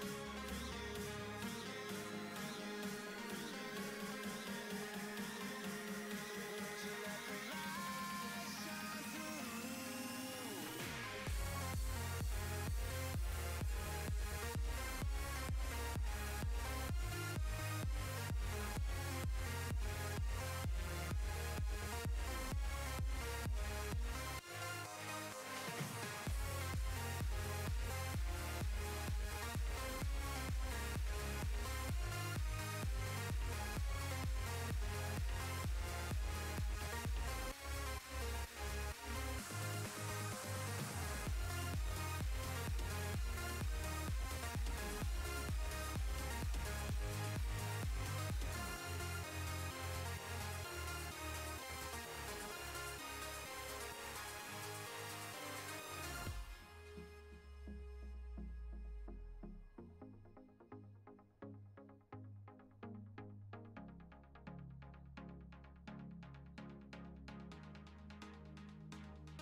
Hey, wake up.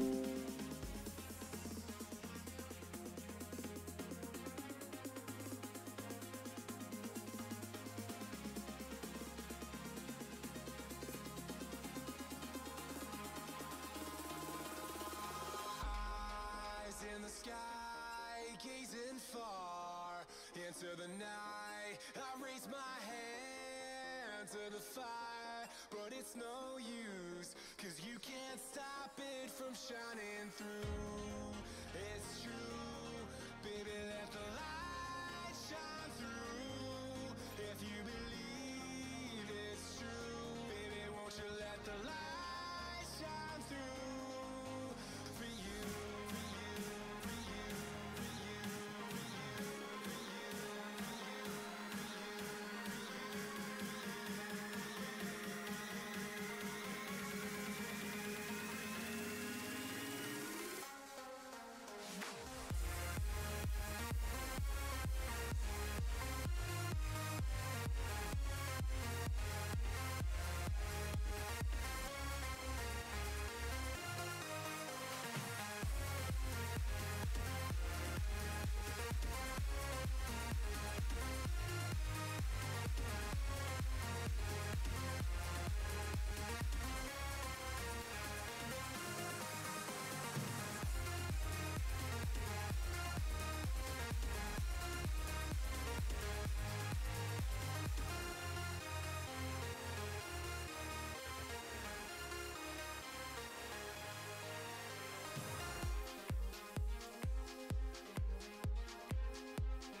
Microphone muted. Microphone activated.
Alright, guys, we are back for the final game in this best of three semi-finals one of the GamerConnect Esports League of Legends Community Cup, powered by Dell and Alienware, LG, Western Digital, and Esports. And let me remind you, these players right now are playing for some sweet prizes. First place team gonna walk away with 5 and Esports H900 headset. Second place team gonna be walking out with 5 H500 esports by and esports, and the third place team gonna be walking away with MP300 XL mouse pads. So sweet prizes up on the line. The final game of this best of three between WS and Nawabs is about to take place, and we are in champ select, just waiting for them to go start this game. So game 1 was very interesting. Nawabs completely stomping WS, but game 2, WS with their very shaky early start by not buying items and stuff, but controlled pace throughout the game and eventually closing it out slow and steady like the WS style, very calculated, pushing out two sides and then eventually just storming the base.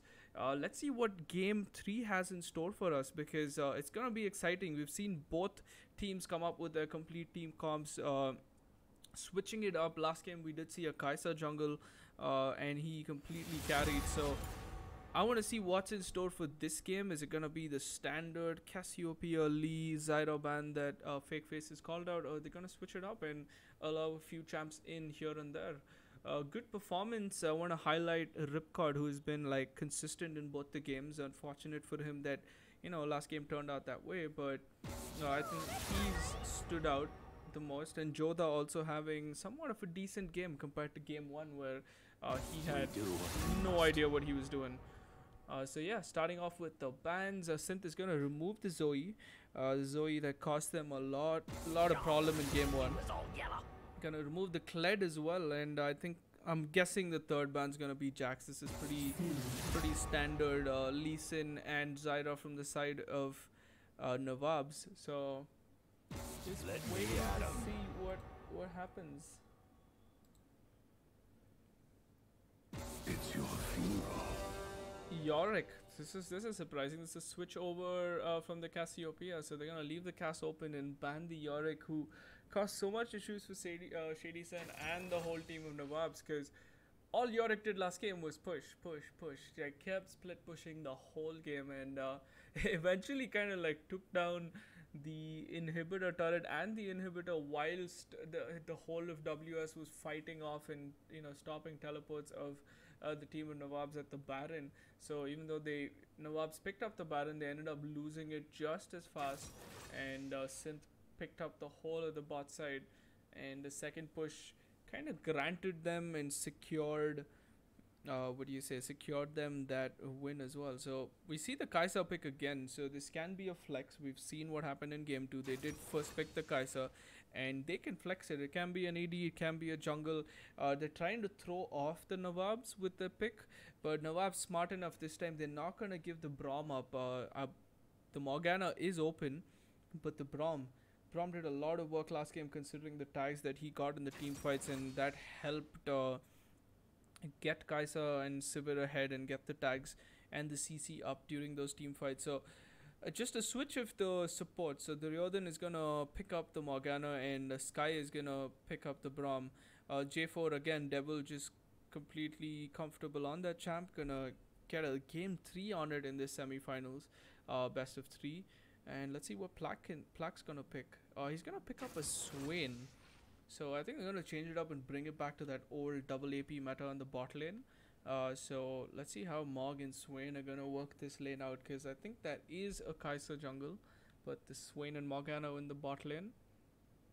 Or Synth. Like, WS is basically playing with my mind as well as the minds of these guys, Nawabs, because I don't know where the hell these champions are going to go right now.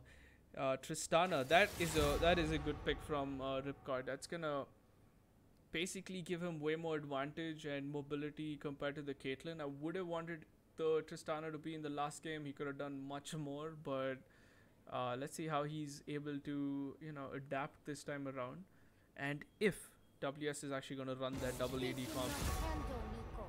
Nico getting banned out. And Synth, 20 seconds. What is he gonna ban out? Because there is only mid and top lane left, and Shady Sands already been target banned, so he doesn't have much left. Gonna remove the Silas. Silas in this game makes sense. They do have a Morgana ult. They have a lot of stuff to steal. They have a Swain ult. It's just gonna make Silas so much more annoying. But I don't know. This is gonna be a very tricky second pick and ban phase. Think what I could offer. And Cassiopeia making it through again, 3 out of 3 games.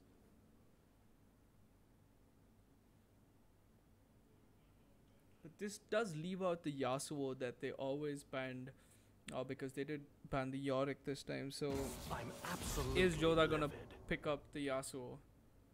Seems quite likely, and this is a very surprising pick. They're gonna block out the Vayne. Nope, switches out to the Alawi. That would have been so interesting this game, but boo-hoo. It happens, and he's gonna stick to the Alawi this time. And it all comes down to Joda, man of the hour. Had a really bad first game, had a decent second game, and he's building up momentum. And he picks the Rise, which Kaka was talking about last game. So it's finally WS kind of figuring their strong points out. This looks like a very solid comp, but at the moment, I was gonna say if he picked Rise, it was gonna be very AP heavy, but he swaps out into the Aatrox. So I'm looking at an Aatrox mid or a top, or a Swain top and an Aatrox mid. And you still swap around, and it all comes down to Redemar's pick. Is he gonna stay on that Kai'Sa, or is he gonna pick an double AD comp again? I think he's gonna stick to the Sivir. Twitch is not the best option for him. Yep, gonna stick to the Sivir. So it's gonna be the Sivir, Morg, Kai'Sa, Swain, and Aatrox. I don't know what sort of comp this is. They're gonna lack the CC potential again because they don't have the Braum, but they do have a Morgana to make the plays. On the other hand, this is a very solid comp from Nawab, right? They got the LB again. They've got the Ilaoi, a Tristana for that late game hyper carry, and this time, rather than a Caitlyn getting trapped out, Triss can actually jump out and reposition. So that's gonna be a big bonus for Ripcord this game. And Devil again comfortable on that J4, 3 out of 3 games, and finishing up their lineup is Braum on INF Sky. So solid team comp coming from both sides. If you're in chat, you want to have some predictions, have some BM, please leave them in so I can be entertained. But for now, I have a feeling Nawab's got this, because Tristana is just so much more, better than Caitlyn. I feel like she can do so much more, and she can push people away. So Aatrox, who's gonna be jumping in, Swain is gonna be jumping in, Kai'Sa is gonna be jumping in. She can push all these people away with the Buster Shot, unless Morgana can spell shield in the nick of time. And they have the Braum as well to block out everything that WS throws at them. So let's see how the early game goes, because we saw the Braum kind of losing out early last time, but Redemar kept consistently pushing lane. But this time around, there is a Tristana who can equally match that lane pressure. She can push back, she can initiate, and Sivir really can't stand and trade against Tristana unless she times to block one of her spells. And if they get tagged with Braum, that's also gonna hurt. And it's just a complete dive comp from the side of Nawabs, and hopefully we can see Synth doing well again top lane, because Synth did cement his dominance last game, and he got a super huge lead onto Shady San. But this time around, Shady's on the Ilaoi, so if it's a Klepto Ilaoi, he's gonna be completely fine in the top lane. I'm gonna expect an invade level 1. Also, like, quick thing, I hope they buy their items, because last game Synth and Plak, this Dragoon, didn't buy their items and had to. Dragoon ended up actually getting a really bad start to the game, but he ended solid with 11-4 score, and that Kaisa does do a lot of damage. You cannot, ignore that Kaisa once you reach endgame. So yeah, game number 3 of the first semifinals. Game 1 went to Nawabs, game 2 went to WS, and game 3, ladies and gentlemen, is going to be an exciting one. This is the GamerConnect Esports League of Legends Community Cup, sponsored by Dell Gaming and Alienware, LG, Western Digital, and Ant Esports. And just a reminder again, this is what the winners are going to be receiving for the first edition of the Community Cup. It's going to be H900 Ant Esports headphones for the whole first place team for the winner of the tournament. Second place is also going to be walking out with some sweet headphones, the H500 head from Ant Esports. And third place are the Ant Esports MP300 XL mousepads, the sweet extended extra large tablecloth almost mousepad. So it's gonna be a fun game. Hopefully it's like not one-sided, because the first game was very one-sided. Second game was very exciting in terms of the post 20-minute, and now moving into the third game, I hope we can get some crazy action-packed adventures and see if Nawabs or WS, whichever team wins, ladies and gentlemen, they're going to move on to the grand finals, which is tomorrow at 6 p.m., which is also a best of 3, and they will be facing off against We Can't Decide and Storm Raiders, the winner of We Can't Decide and Storm Raiders. So yeah, let's jump into game. I'll jump into the load screen. Actually, I know it's a little blocked with the logos, but it's okay. Again, Sivir with the fleet footwork, Aatrox with the electrocute domination tree, Kaisa again with the fleet footwork and domination, Eri on the Morgana. We have Swain, that's a Klepto Swain, but a Conqueror on Shady Sen, who's on the Ilawi. So kind of switching it up with the Klepto Swain.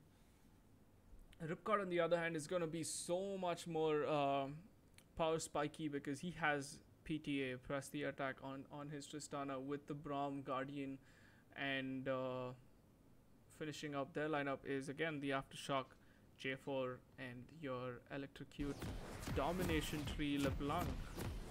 Pinks coming out for the invade from the bot side for the side of Nawabs. Let's see how this game's gonna go. Alright, let's quickly arrange. I think it was mid 80s supports and junglers. There we go. We are good to go. Joda GL coming in from Fake Faces. So I have a feeling this is slightly a taunt. Jojo DC coming in, Birdie DC coming in, and Joda eating. So yeah, this is a classic banter between both these teams. Well-versed veterans at the scene. Nawab's been there a long time with different names. And on the other side, we see... So it's going to be a very aggressive invade. I hope Morgana doesn't get caught out, because she is walking straight into the full force of the Nawabs. And the tentacle, I think, is going to give it away. Unfortunate timing for that pause. I don't know if it was...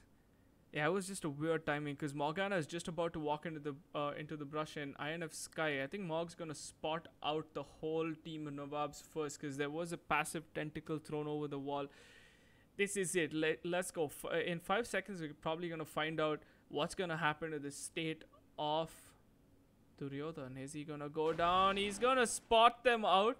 Easy tag coming in. He's gonna blow the flash. Yep. Easy flash right there. Good trade. Not much they can do. Good flash over the wall. I mean, if he missed that flash, that would have just been really embarrassing for Duryodhan. So, flash trade. I mean, they get the flash, no trade. And Ripcord must be feeling a little confident. Ripcord and INF Sky, because they now know the Morg has no flash.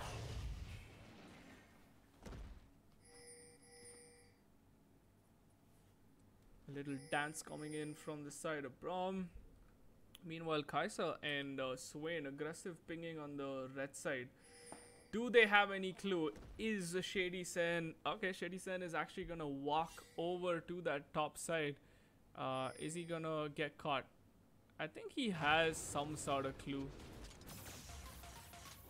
Yep, he's gonna spot it. But is he gonna do anything about it is the question. I don't think so. Ah, the smite right there. He's forced to smite. Oh, but Shady Sen is in a bit of a tricky situation right now. I think Plaque's gonna flash over the wall. Yep. I think this might be first blood.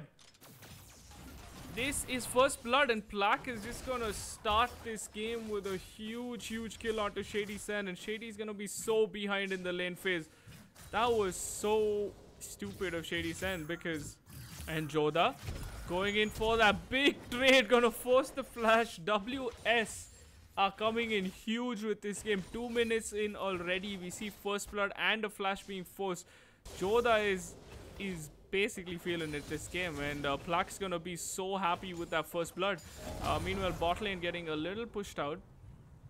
Which is just the start. You can see how much CS he's already lost in top lane. 6-0, a whole wave. Swain is gonna be sitting on level 2, whilst Shady Sen is still gonna be making it to lane. Ripcord getting tagged out a little. Oh, Joda in a world of trouble, gonna get the knockup, but the chain link gonna miss, and flash trade coming in right there. So Joda's gonna lose his flash. Unfortunate for him, but the chain just clipping the minion. Otherwise, that would have been a kill onto Joda. 15 CS to 14. I think LB is in a comfortable situation. Just didn't judge the damage early game. Synth missing out a shot. And it's gonna push the whole wave into the Ilawi's turret. And is Ilawi gonna die? There is no flash. Oh my god, Shady Sen playing with fire right there. It's gonna go back to safety with a sliver of HP. I think one basic attack would have killed him, but Synth wanted to finish that in style with the W. Didn't happen.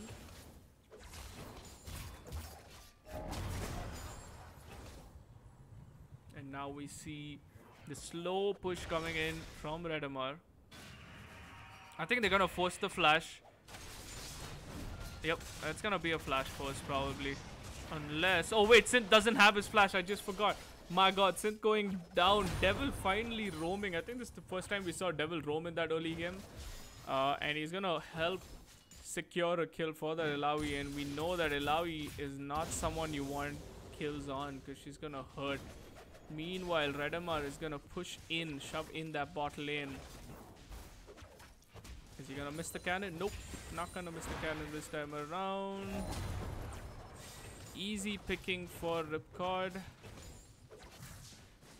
Ripcord's actually farming pretty well. 30 to 32. Oh, beautiful kill from there. Is Joda gonna finish Fake Faces? I think Fake Faces is gonna probably die to the ignite. And nope. I think it was very close. Very close. Oh my god, that's 40 HP onto the LB. Drake spawning. Kai'Sa on the bot side. Is Dragoon looking for that super early Drake, because I think he does have his jungle item finished up already, courtesy of that first blood onto Shady Sen. But Shady Sen must be feeling confident after that free kill that he just got off. Ripcord on the other hand, trying to keep the lane and to reset the lane, but oh, beautiful stun coming in from Duryodhan right there into the boomerang onto the face of Ripcord. Sky not being able to block that at all. 38 to 42 CS, but he does have a Doran shield, so that's gonna help him sustain. Okay. Synth, nice sidestep onto Shady Sen. Shady Sen gonna retaliate. There we go. Gets a heal pop. Misses the stun again. He's gonna get his Q back up, and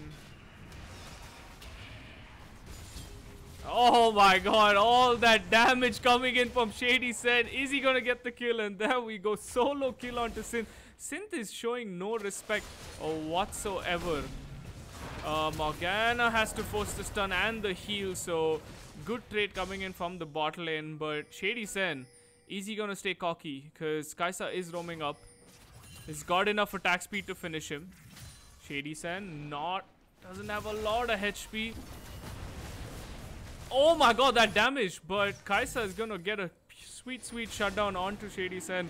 That was a good attempt. I think if the Q would have got the HP off, he would have been fine. Meanwhile, Fake Face is sort of getting control of this mid lane. Oh my god, switcheroo, easy fake. Meanwhile, Devil is gonna try and secure this Drake because Redemar has gone back. Not much they can do. So Infernal Drake going to the side of Nawabs because, let me remind you, Kaisa went for that big shutdown kill, but what did that cost them? You know, she got ahead, but it cost them the Infernal Drake, and that's gonna be so much more beneficial to this team of Nawabs because they have some really good damage potential. Alright, my Siri just woke up for no reason. Shady Sen. 28 to 36 CS. He's in a very comfortable situation. Misses the Q. I think if he had Klepto, he would have done a lot more damage, but I guess the rework Conqueror is gonna work out completely fine for Shady Sen. Synth gonna clear out a ward. 2 turret plating on the bot side. Ripcord getting tagged by the bind into the boomerang. That's an ouchie for his side, and Redemar is just gonna keep pushing. I mean, guys, it's simple. You just gank the person who pushes because there is no vision control whatsoever. There's just one blue ward that J4 can just hop over the wall and just walk in, but instead they're letting the Sivir push them in. Shady Sen gonna shove out that lane. It's a very weird build from Swain. I mean, he finished the Blasting Wand first over... Oh my god, that's a lot of damage.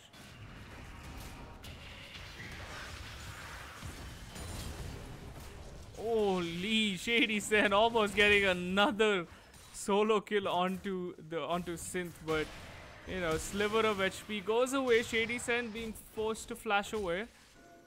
Synth has still got his flash up, so he's gonna try and make a big play. Meanwhile, Joda is gonna try and clear out his side of the river. Shady Sen being haunted. He's gonna stop the teleport. Meanwhile, Ripcord. Kaisa is just free farming at this point in time because J4 is a little behind. Kaisa is a level 7 onto the level 5 J4, so this is gonna be pretty crazy at the moment. Now Kaisa just wants to power farm and then gonna be a late game carry. Pretty much it. Fake Faces, reading that out pretty easy.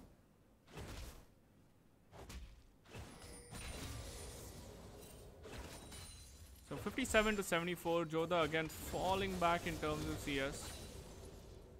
And Duryodhan and so Sivir Morgana almost even, just the 9 CS.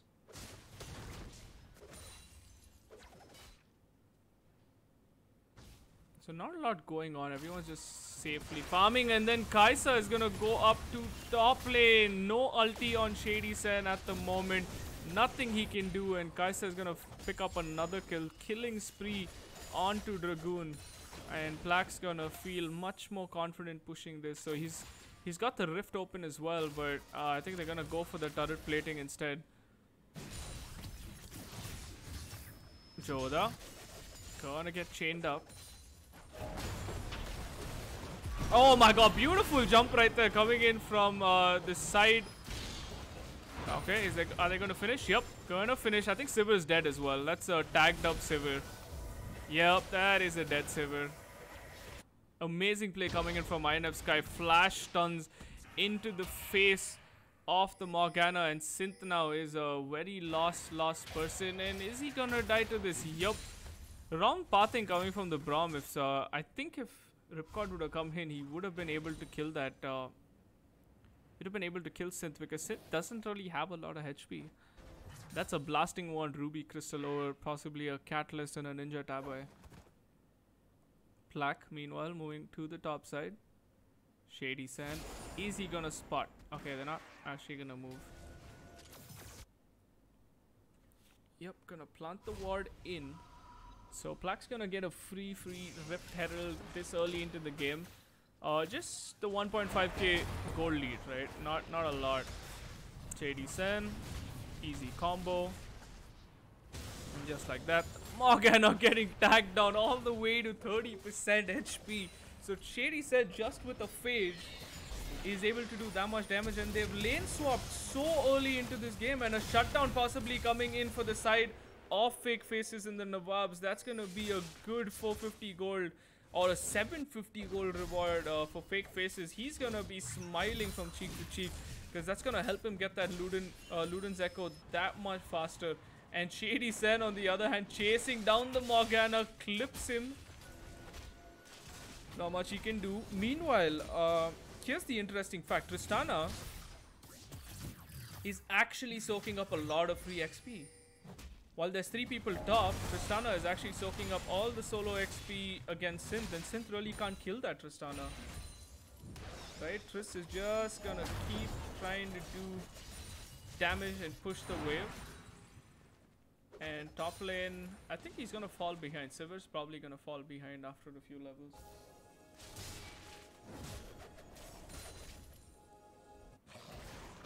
Oh my gosh, there we go. Tristana going in for that solo kill and an assist from Fake Faces. So this is a very dead Synth at the moment. Is he gonna die though? Yep, there we go. Ripcord finishing. That was very close. INF Sky getting caught out. Unnecessary. Didn't need to use that ulti, but uses it nonetheless. And now it's a good trade, and he's gonna open up the rift in mid lane. Oh my, this is gonna be very troublesome for the side of Nawab. Just like that, 3 turret plate in going down. Rift Herald being unleashed in the mid lane, and Joda is just gonna slap that turret down, and nothing Devil can do about it. Or can he? Okay, that was risky. Oh my god, he caught them in the Cataclysm, and just like that, Kaisa is gonna go down, and Joda is gonna get chained up. Shady Sen, Conqueror is up. Is he gonna be able to get it? Fake Faces not able to finish that kill. Gonna jump forward twice, but you know, force the flash out of Joda. And that was actually a good play. I was wondering what Devil was trying to do, and guess what? Ladies and gentlemen, they saved that mid turret. They didn't let the mid turret go down. Fake Faces. Can I get a short trade? Chain Synth. This is gonna hurt Synth a lot. There we go. Electrocute pops. And Shady Sen off to the dragon. So this is gonna be the second Drake for Team Nawabs. They're gonna do what they did in game number 1. Get all the objectives. I mean, they didn't get the rift, but they are catching up on that gold deficit. You can see it. 23k to the side of WS and 22,000 on the side of Nawabs. So just 1,000 gold lead difference between them. And Tristana, I think, is going to be able to get that tower and chunk down and possibly finish her IE before Sivir. Thanks to that free XP and farm she got in the bot lane. And yep, the tower is going to go down. So first tower advantage to... I mean, there isn't really an advantage, but 1-to-1 towers. Mid for top. Mid is possibly going to open up the map much more. INF Sky gets spotted by the Morgana. Gets the water move. And we see Kaisa and Aatrox rotating to the bot side. Aatrox. This is gonna hurt him if he doesn't move out. Yep. And that's exactly what's gonna happen. Every time Ilawi catches someone, she's gonna chunk them to a half HP. We see the CS leads right now. Just the 4 CS lead onto the Ilawi, the top laners. Jungle is really ahead. Devil just has 1 death, no kills, 3 assists. And 58 CS, whereas Dragoon already completed the Rage Blade 15 minutes into this game. That's a lot of damage. He's potentially outputting more damage than Redemar at this moment. But on the other hand, we have Fake Faces and on LeBlanc and Ripcord on Tristana. Push coming in. Devil's gonna go in. He's got the stopwatch. Is he gonna die? Yup, he's still gonna die from that. I think he didn't time the stopwatch that well. Synth getting caught out. Oh my god, that damage from Plaque is just way too much right now. Nothing Shady Sen can do. He just got baited by Sin. Not the person you want to be giving all the kills to, because Ripcord. Is Ripcord gonna go in? Yep, he's gonna go in. That's a very dead Morgana. And gonna bust a shot the Aatrox away, but are they gonna catch him? Yep, they're gonna catch him. Oh my god, that's gonna spell trouble. I think that's a very dead Braum. Oh my god, bad move from Dragoon right there, flashing, ulting into 3 people.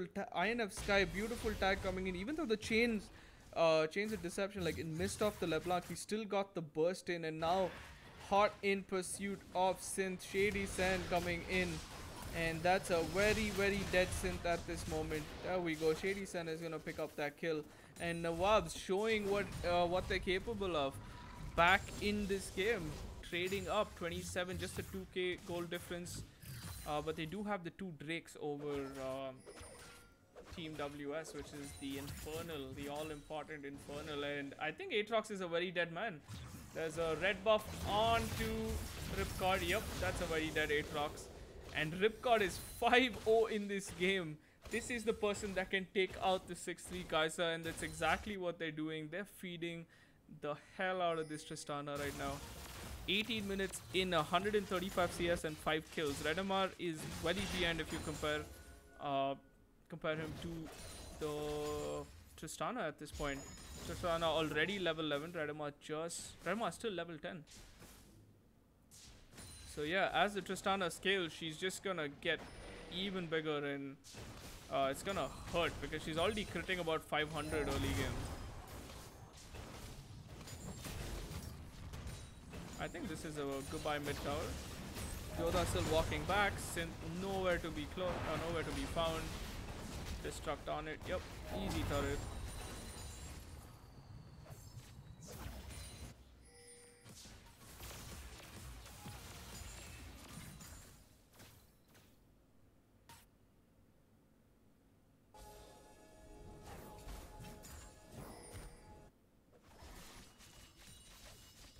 Alright.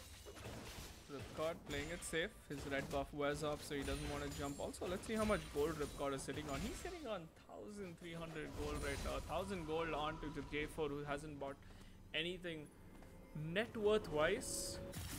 That's a 8,000 gold, 8,200 gold Tristana. Kai'Sa is 9,000 gold. So yeah, Dragoon still leading by 800 gold in terms of the total net worth. He's gonna build into that death stance and be that much more difficult to kill. Meanwhile, Synth having a rather difficult game this time. And Laui finally finishing off that J4 Triforce, and J4 is again in that super tanky build. There we go. I think that's a very dead Synth coming up in just about a second, and yep, that's a dead Synth. Nothing much Synth can do. This is gonna keep happening. They're gonna hunt down tag. Oh, good play from Fake Faces, but Baron already being started out by WS. So this is gonna be Baron, ladies and gentlemen. While what is Nawab doing? What Drake is that? Oh, it is an Infernal Drake. So it is good advantage, but guess who's in the corner? There is a blasting code right there, and he's gonna go in. Shady Sand gonna play huge right now. Oh no, he's just gonna get taken down. Alright, he wasn't playing huge. Ripcord. What can Ripcord do? What can Ripcord do? Oh my god, Ripcord actually made a big mistake by jumping in right there, and Sivir's gonna come in. Nawabs, what are you doing? So WS picking up the Drake even after Shady like completely whipped his ultimate. I don't know what happened there. Everyone moved back and nobody got any damage. I think it was too early as well. He just jumped in even though he saw about 4,000 HP. And my god, that just got turned around really hard, and WS in a 5k gold lead right now. Gonna quickly just stab for a second.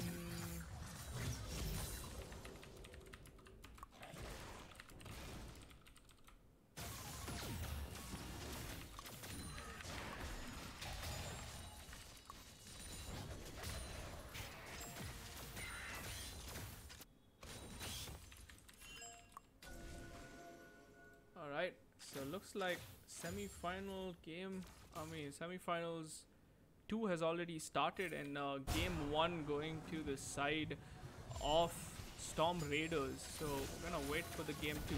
INF Sky got in a very bad situation. J4's gonna get a huge knock-up onto 4 people, but no follow-up whatsoever. Shady Sen, no ultimate on him.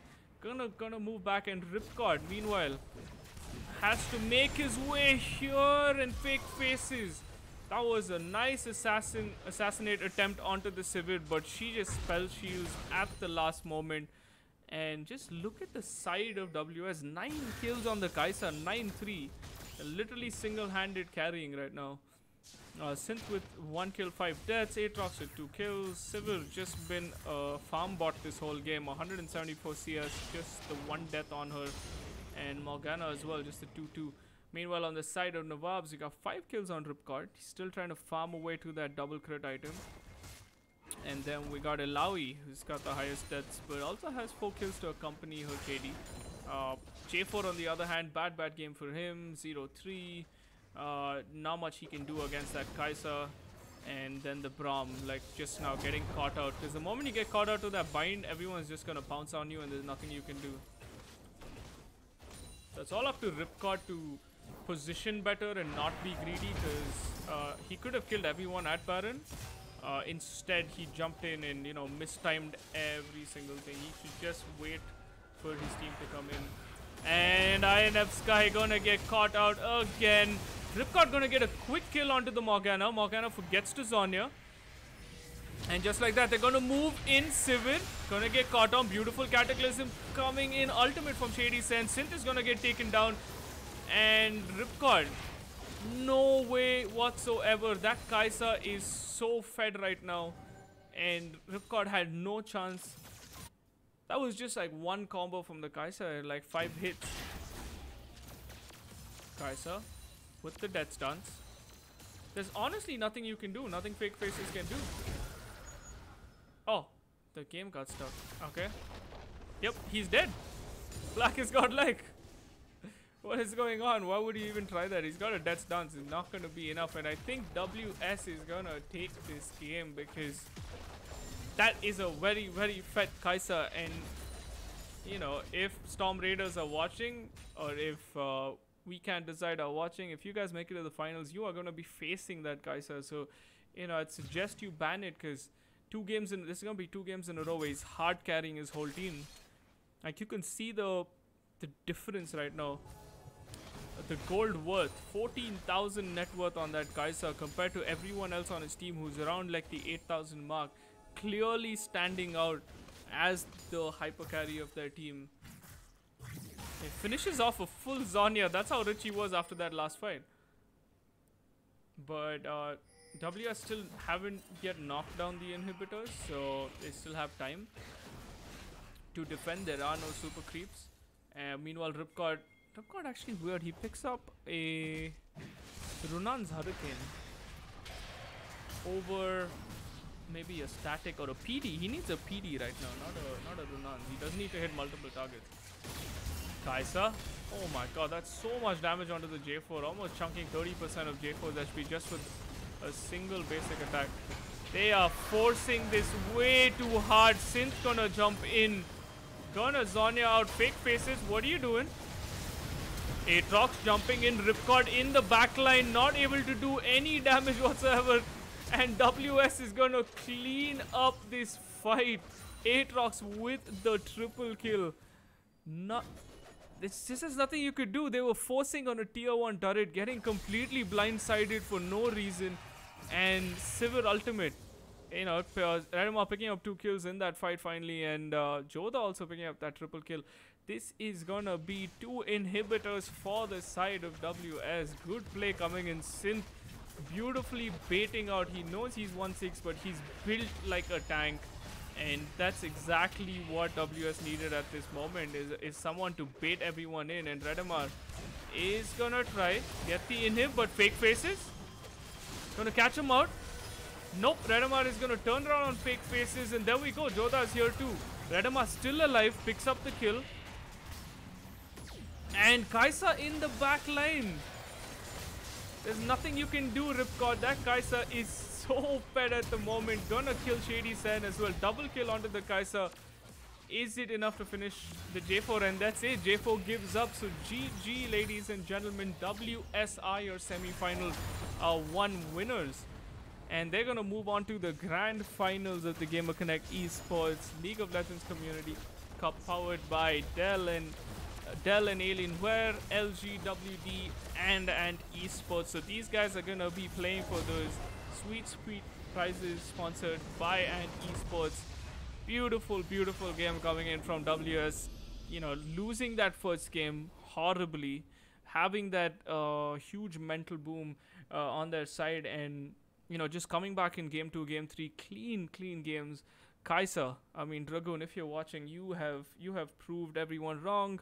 You have proved Kaka wrong. I think that counts for everyone. So good Kaisa games. He stood out completely, and you know, I'm more interested to see what sort of damage came through at the end of this game.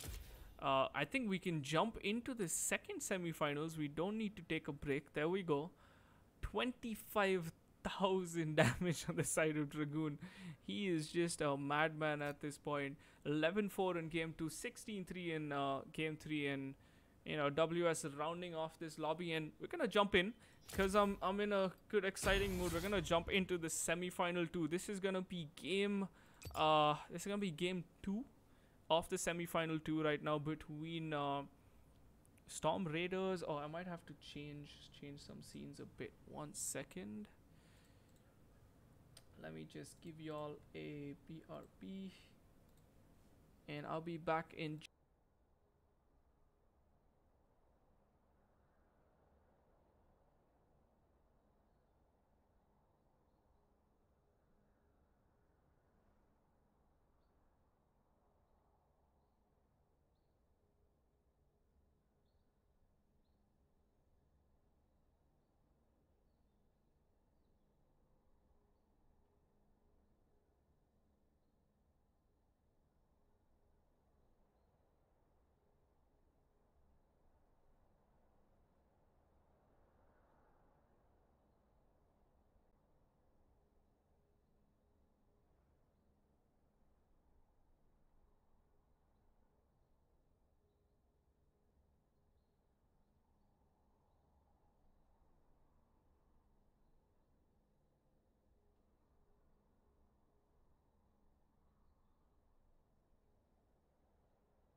We are back. So this is game 2 of semifinals 2 of the League of Legends Community Cup. So game 1 was actually taken by Storm Raiders in a very convincing 20-minute win whilst we were in semifinals 1. So this is game 2. It is do or die for the side of We Couldn't Decide, a WCD captained by Birdie, please, one of the veterans of the scene. Let's see how they kind of fight back in this match.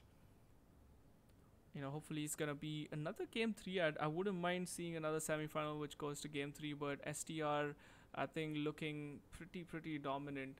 They did have really good games in the round of 16 and round of 8, and they have a tall task ahead of them, which is basically facing the excuse me, which is basically facing Dragoon's Kaisa is what I was gonna say, because Kaka kind of doubts it, and I don't feel like he should. That Kaisa is pretty mental right now, and you know, Synth again, like I said last game, Synth was was just like the guy who made that play happen. He was the Kaka of their team in that bot fight where he just went in Zhonya, forced everyone on him, and securing the win for WS. So if this game goes to the side of Storm Raiders, it's gonna be a Storm Raiders versus a WS White Shadows without Suo, whatever you guys like to call yourselves. It's gonna be a crazy grand final because these are teams that are playing at the top level and got some big names in their rosters. Looking forward to that game. But before we kind of look forward to that, let's see if Birdie Please and his team, we couldn't decide, can come up with a win and force a game 3 for Storm Raiders. So we're just about ready to go. We can start. Let's go.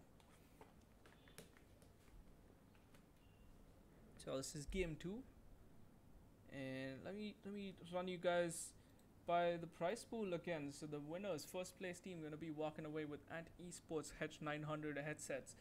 Second place team gonna be walking away with Ant Esports H500 headsets, and the third place team gonna be walking away with some XL MP300 XL mousepads. Thanks to Ant Esports and our other sponsors as well. Thank you so much, Dell Gaming and Alienware, LG, Western Digital. Thank you guys for making this happen. We do have like a big grand final ahead of us, but before that we need to finish this semi-final between Storm Raiders and we couldn't decide. Game 2 of semi-final 2. Ladies and gentlemen, this is it. One of the teams gonna get knocked out and go to the third place match, and one team's gonna move on to the grand finals. And we begin. Danny gonna be banning out, and Manui gonna be banning out for the side of WCD. So let's see what these guys have in store for us. Are they gonna play something different?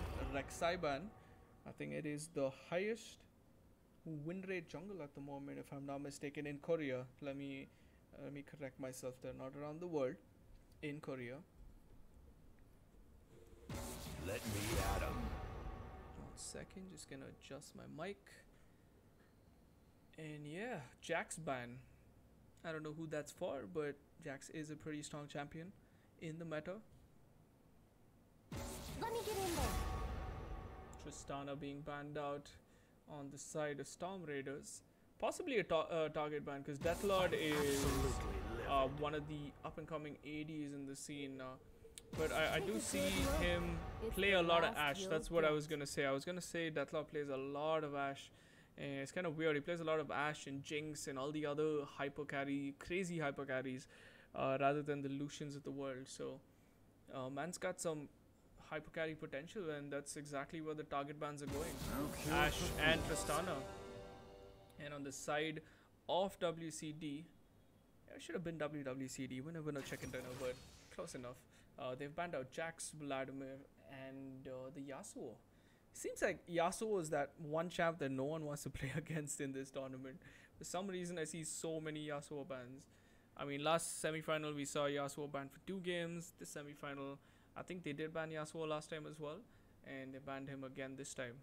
And Danny instantly picking up that Braum. This is one guy that doesn't care if Morgana is open, doesn't care if Morgana is banned. He's just gonna first pick Braum every single time you get it. And he also shares his first name with me. So yeah, shout out to Nikhil, Danny, and his Braum is pretty epic. But on the side of WCD, this is kind of cool. They first picked a Taric. I haven't seen a Taric in God knows how long. Like, I've played a lot of solo queue in the last 2 months, but Taric, hello, excuse me. I mean, I have no clue. But Taric and Poppy, they're gonna lock this down, and Fufu is gonna look at picking a Trundle. I don't know if he's gonna lock it down, but Trundle is actually really good, I was gonna say, to counter that Poppy, but ends up picking the GP instead. And I think this GP is for none other than Kaka. I think he's gonna try and mix it up, give us like a good game, and Crixus locking down that Lucian, which is gonna be a very solid bot lane, which is Braum and Lucian. You know, you tag the person and you instantly stun them thanks to Lucian and his passive, and they're looking to finish this game early. That's what I can say in terms of just the first 3 picks. They don't want to scale. They just want to end this game in 30 minutes and be done with the semi-final. Whereas on the other side, we see Deathlord picking up the Caitlyn. I would say it's a smart choice, but Lucian can gap close, so the Caitlyn range isn't going to matter that much. You need someone in that mid-range tier who's going to try and trade back something on the lines of maybe an Ezreal, maybe a Sivir, maybe a Tristana's banned, but someone who can actually trade back instead of, you know, Caitlyn, because he can just gap close Caitlyn and Brahm's gonna jump in. Before you know it, you were dead. But she also has a Taric to support. So moving on to the second ban phase, we see WCD. We couldn't decide. Banning out Lissandra and Nocturne. And on the side of Storm Raiders, they're gonna ban out LeBlanc and Zoe, so they don't want any of that poking assassination nonsense while they're like, you know, bum rushing people with their team comp. So it kind of makes sense to remove Zoe and LeBlanc at this. But Syndra's open, Morg is open. There's so many people like just open. There's Azir is open. I don't know if people play Azir anymore.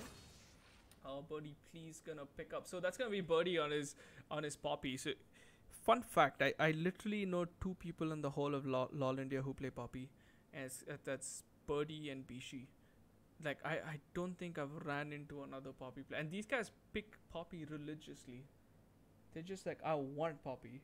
See Poppy open. It's like how Danny is to Braum, Birdie and Bishi are to Poppy.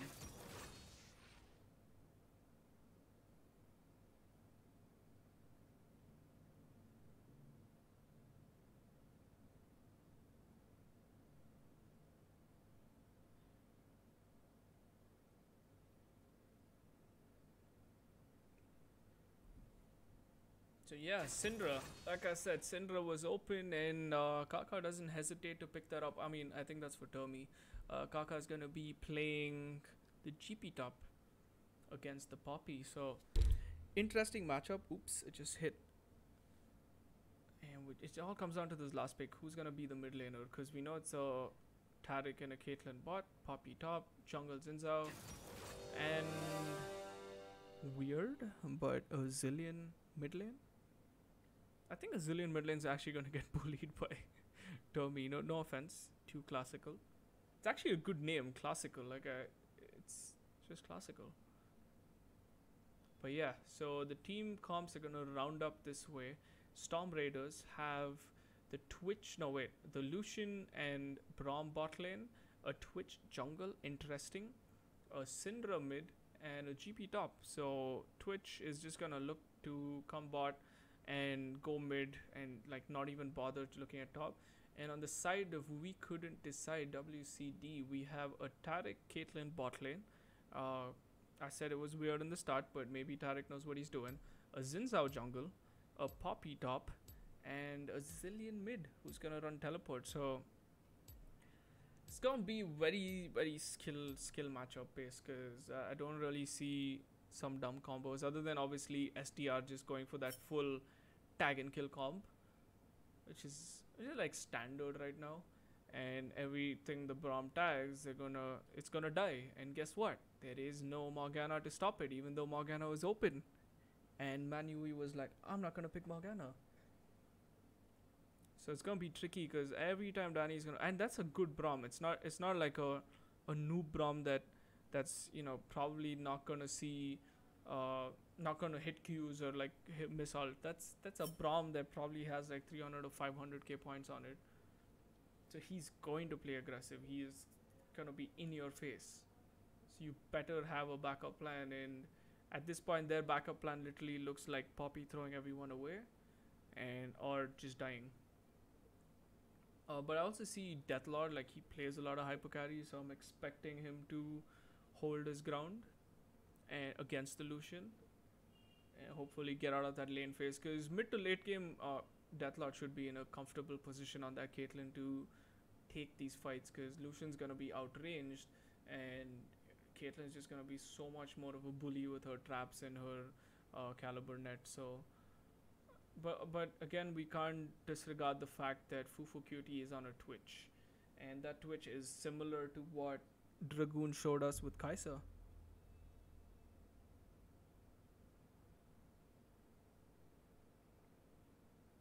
Alright, just give me a second.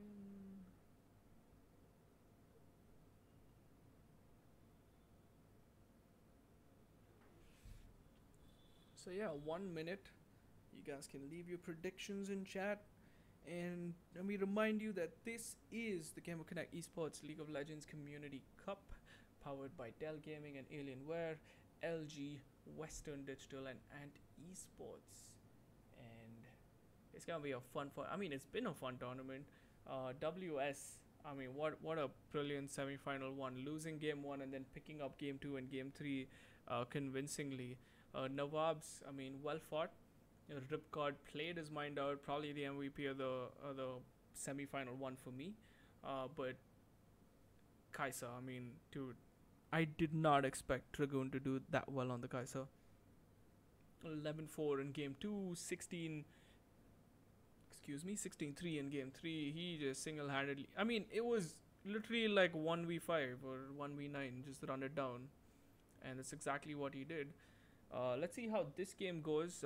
Let me remind you again, this is semifinals 2 between Storm Raiders and We Couldn't Decide. Storm Raiders already a game up. So this is the final game for WCD. If they lose, they're going to get knocked out into the third place match. And I mean, they still get to play for those sick mouse pads. So there's still a win for that. Let me quickly transition you guys into the game. And there we go. That's a PTA Twitch, a PTA Lucian, Syndra with Electrocute, a Klepto GP, and a Guardian Braum. That's like so much damage from the 3 carries compared to the side of WCD, which is gonna be Hail of Blades Zinza, which is kind of meta right now. I got a Grass Poppy, so it's gonna be very troublesome for GP to like try and kill her. Fleet Footwork on Caitlyn. Just gonna play it out passive, have fun, try to scale out, and augmented or glacial augment Zillion. That is something I haven't seen. I've heard about it. So if anyone knows what exactly it does, I mean, please let me know, because I've seen a glacial augment. I think it was a Vel'Koz. It was no, a glacial augment, or was it an A-Soul? I think it was an Aurelian Soul. That was stupidly broken. I don't know how a Zillion kind of profits from it. Maybe his bomb slow, or his slows them further, maybe. I don't know exactly, but let's see. I mean, I forgot the order again. Oh yeah, it's top. He's mid. Yes, AD. Nice. So insta pass coming out from the side of Storm Raiders. So yeah, this is the last game for the side of WCD.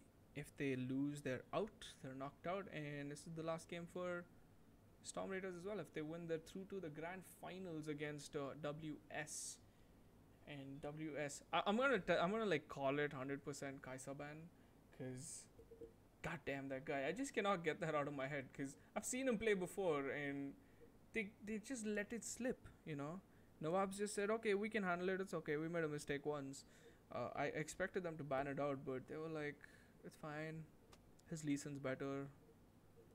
The question marks popping up in chat. Should we call that BM? I don't know. Classical and Manui is like, what is going on, guys? Can you resume so that we can invade you? I think they're gonna invade.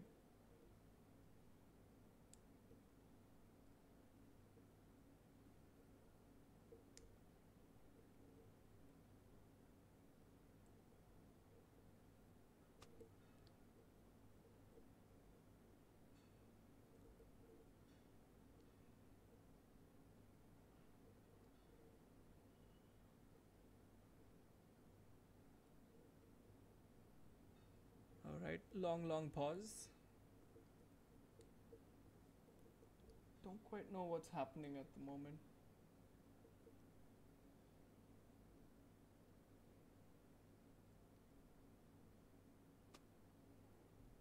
Okay, we finally got an R from the side of Tommy. So all the question marks later, they're gonna resume and give us that game 2 of semi-final 2 of the GamerConnect Esports League of Legends Community Cup. Thank you all for support. Thank you all for tuning in. I mean, if you can like, share the stream, it would be really helpful. We're gonna do a lot more tournaments, trying to grow this small little community of us into a competitive environment. Because, you know, fun fact, Karina, SEA, Riot Games, there's a lot of interest. So if you guys are playing League for all these years like me, and you're like, oh, when will Riot ever come? I think it's soon. So yeah, let's hope we get an official server. I'm basically holding my hand in quotes and saying official, even though we have a completely brilliant server. But yeah, a lot of fun people I've met over the years in League, and tournaments like these, you know, bring me back when we started playing like 4 years ago. I think I was on this team called EDX. I was in this team called OG. Good fun times.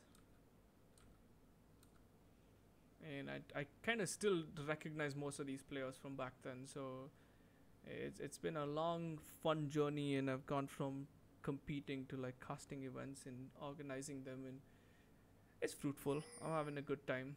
I loved the semi-final one. That was a fun match to watch. I mean, only in LoL India would you see someone not buy an item and go to the jungle, like honest to god, and only Dragoon is capable of doing that and pulling it off, because he's like, what item? I don't need it. Fufu Cutie gonna get the, so it's gonna be 2 red starts.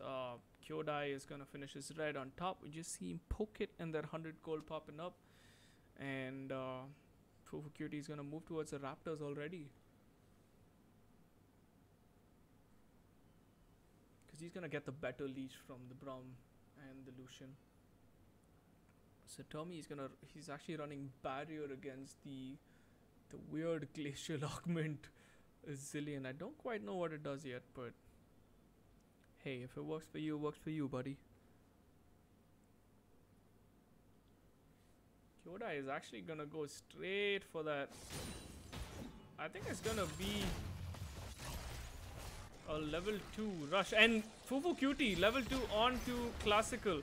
Oh my god, that was so close. One more flash hit, I think Classical would have died. Kaka losing his flash early, and I think it was a flash trade, so it's fine. Oh, it wasn't a flash trade. Zillion actually didn't flash, so that Zillion knows what he's doing. Meanwhile, level 2 on the side of, okay, so everyone hit level 2 in bot lane. Fufu Cutie. Yep, gonna just give it away, because Syndra roamed as well. The waves pushed in mid, so Zillion can't push in, and so it's gonna be a number advantage for Storm Raiders. Already playing so aggressive, you know, going for those big plays.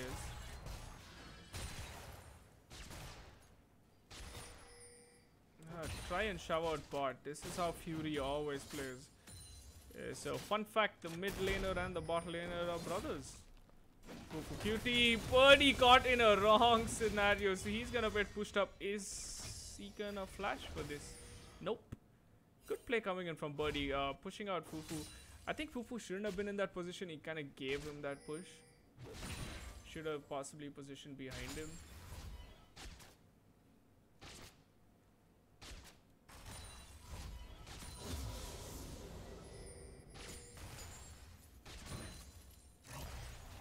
Meanwhile, Deathlord holding his ground. Let's see the CS differences after the first 3 minutes of the game. 19 to 9 CS in top lane, 13 to 8 CS in the jungle, 14 to 20. Zillion actually ahead, but then he's shoving out a whole wave. And Fufu Cutie gonna come in. I think this is gonna be a flash forced. Nope, still no flash force. Birdie just surviving on and again. He's gonna actually teleport back to lane, so he's gonna lose that tele advantage. Tri-lane being pinged by Kaka, saying there is a ward there, buddy, don't push through that. And look at this freeze in the bot lane. Picture perfect. Fufu, my god, how much are you gonna gank, my man? He's just constantly ganking. He doesn't want to jungle whatsoever, and he's stealing CS as well. He's gonna take some XP from mid lane. Meanwhile, Zinsa on the bot lane trying to shadow that brush, but Crixus is gonna hold his ground, not play aggressive whatsoever. Cannon versus Cannon. Taken down. Manui is gonna pick up this Cannon. Oh wait, he gets tagged up. And nice block for of the headshot from Danny. They should be trading now once the Tarek stun is down. I think they're concerned about probably getting ganked.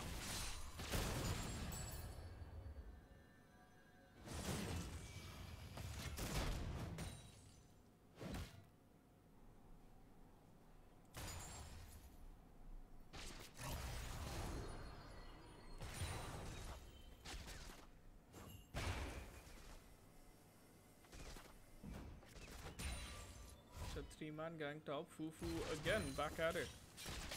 Relentlessly gets something. He gets 1 or 2 kills, but he doesn't have the items to support it. Meanwhile, Kaka is bullying Birdie Please in the top lane. 37 to 22 CS. And he's a klepto Gangplank, which means he's just gonna have that much more gold. Let's see the net worth right now. Already 600 or 800 gold difference between Kaka and Birdie, and he is, I think, the highest net worth in the game. Yeah, 2,300.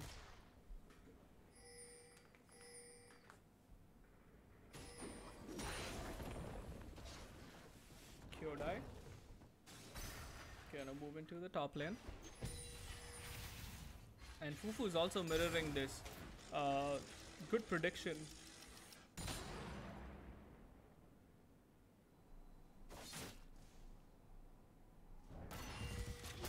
Kyodai is actually gonna get taken down here. Is he gonna get taken down? He forces the flash, but Fufu is not gonna follow in. Gonna try and take down the ward possibly. Kyodai is lucky to be alive in that scenario. He just flashes in the nick of time. And the GP ult was not exactly in the best spot. Gosh, look at all that gold he's on right now. Finishes up the Sheen, gonna hurt some more. Fufu is gonna pick up the crab. Oh my. But yeah, Birdie can sustain. He's got the Ruby Crystal and the Cloth Armor. He's got the Corrupting Potion. And he's playing Grasp. So he is going to survive. And I think Kyoda just denied him the ward. Okay. That was weird. Kyodai, sorry, I keep saying Kyoda. Kyodai putting up the dead ward of his own and denying it. And is he gonna go for another gank?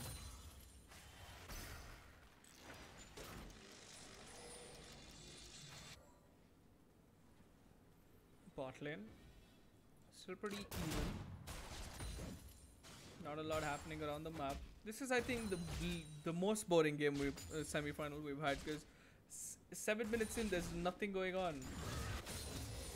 There's absolutely nothing going on. Oh my lord, that damage from Kaka. And Birdie just picks up the shield after all the damage being done. So that doesn't help him out. Kyodai clearing up some wards. 31 to 29. Fufu's gonna pick up the Crump. And there you go, they're already scared. Braum is 6 first over the Lucian, and then Lucian finally turning level 6. But a huge wave in favor of Deathlord. If he can farm this perfectly, it's gonna benefit him a lot. But Manui is kind of ruining the wave for him. And Kaka's gonna flash out again with the Zik Smiley this time around. Slight BM, not required, but you know, it's part of the game, we can't really say anything. And finally we see Crixus and Danny advance to the tower, but still plating exists on all 3 towers, all 3 up on 5 plating.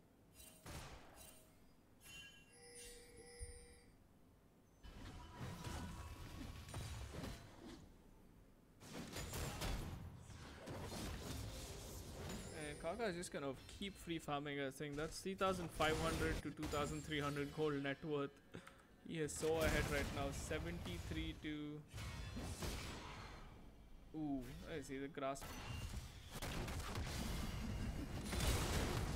Oh, beautiful. Fufu, like nice flash from there. I mean, if he didn't flash, he's probably gonna get pushed back. So he flashed over and he gets the first blood. And after all those relentless ganks, he finally picks up one kill. And it happens to be the first blood. So game's not boring anymore, guys. He got first blood. And Zinzao, I think, is gonna take the Drake. Is he gonna take the Drake? He should, because Fufu's on the top side.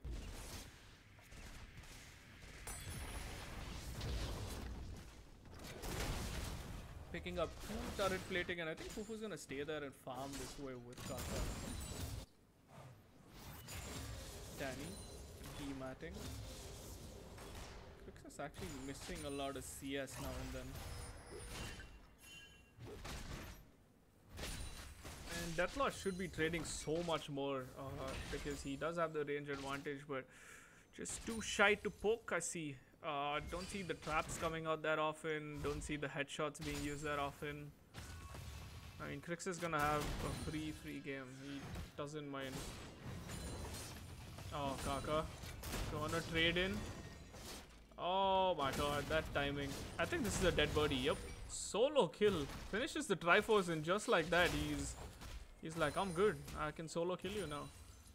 So the snowball is begun. That's a 11-minute Triforce. 4,700 gold. 2,000 gold on Birdie just because of their Klepto.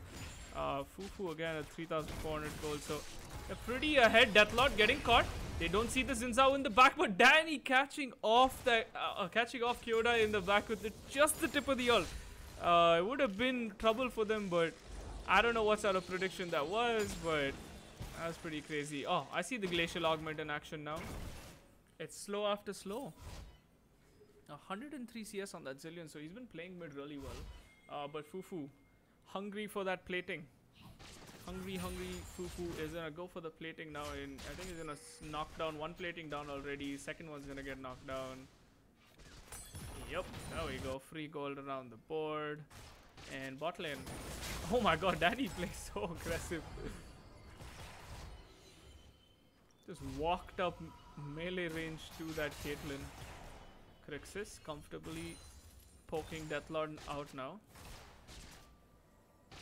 I think Crixis finishes his Rune King is gonna be a lot of trouble for the Caitlyn. He's gonna catch up to the Cait, and it's gonna be difficult to play around. But good on Deathlord to keep that CS.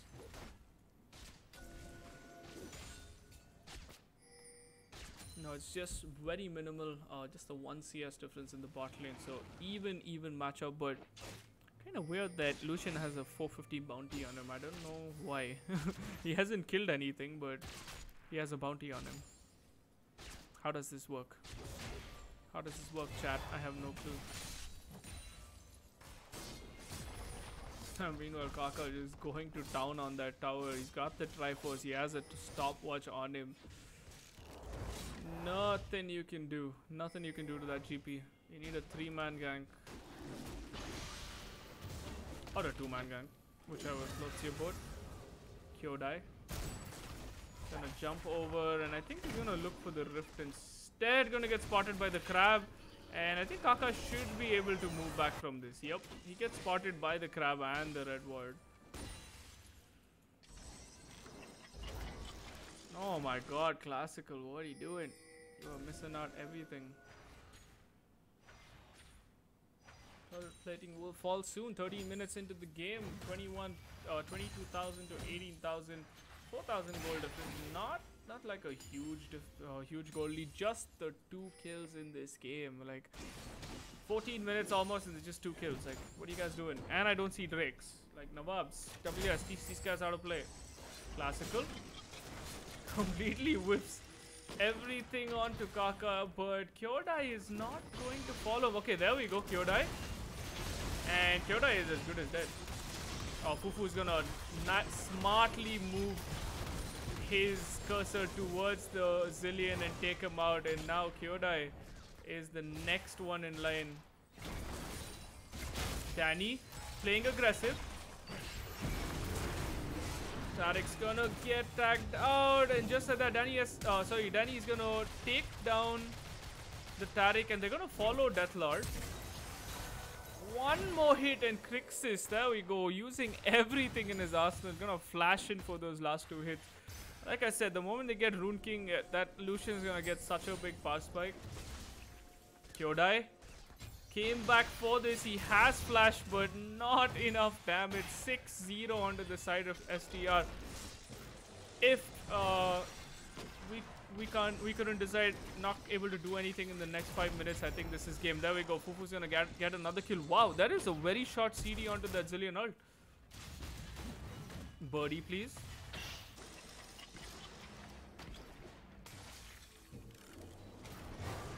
Alright, Fufu's gonna pick up that move speed. And just like that, I think this is a dead Classical. Yep. Classical needs to work on his popcorn bomb throwing technique. Because that it's just really off. Like, he can do so much, but he's not able to predict their movements. Oh, I think that's a dead birdie. Yep. Termi gonna pick up that easy kill with the Luden's Echo on him. Meanwhile, Crixus and Danny trying to take down that Drake, but cancel out and retreat instead. Jump over the wall. 8,000 gold lead. Now it's showing. The Klepto prowess is showing right now. Kaka finishing off his Ghost Blade on the Triforce. Fufu's has got those 2 kills, and he's well on his way towards that Ronan. Comfortable mid lane. Sorcerer's Boots with the Luden's Echo. Lucian. Everyone on the side of STR has finished up all their core items for mid game, but on the side of we couldn't decide. Birdie is still on a mixed field. He's got a Spectre Skull, he's got a Balmy Cinder. Zinzao doesn't have his completed boots. Classical is really up in farm. I mean, he's keeping up, but he's just not able to connect any spells, and Deathlord only on that IE, so he's not going to be able to trade that effectively because he doesn't have the DPS right now to keep up with Lucian. And Derek just with the Sightstone over Danny. And there we go. Classical. He's dead. That's a dead Classical. You really can't do anything. Yep. Danny's gonna ult. I feel like that's overkill, but okay. Feeding Fufu. Meanwhile, bot lane, Zinzao is dead and Kaka is in hot pursuit of the Tarek. And mid tower is going to go down. So this is going to be a dominating performance from Tomb Raiders. 10-0 already. Looking very grim for the side of we couldn't decide. Let's see if they can pull off something, or else they are going to get knocked down out of the semifinals into the 3rd place match. And STR will be moving towards the finals. So dominant performance. Fufu's going to pick up the rift on the other side of the map. Termi waiting in the bushes. I don't know if he's doing Gromp or he's just waiting. Meanwhile, Crixus and Danny, no care in the world whatsoever. Gonna knock down on the tier 2 mid tower. Kyodai, Manui, trying to make something of this. Running it down mid. They're pretty much running it down mid. It's an ARAM up in this game right now. Meanwhile, Kaka doing Kaka things. Holy, that is 50% of Zillion's HP. Kaboom. He's gone. He has to move back. Or use Corrupting Potion 3 times.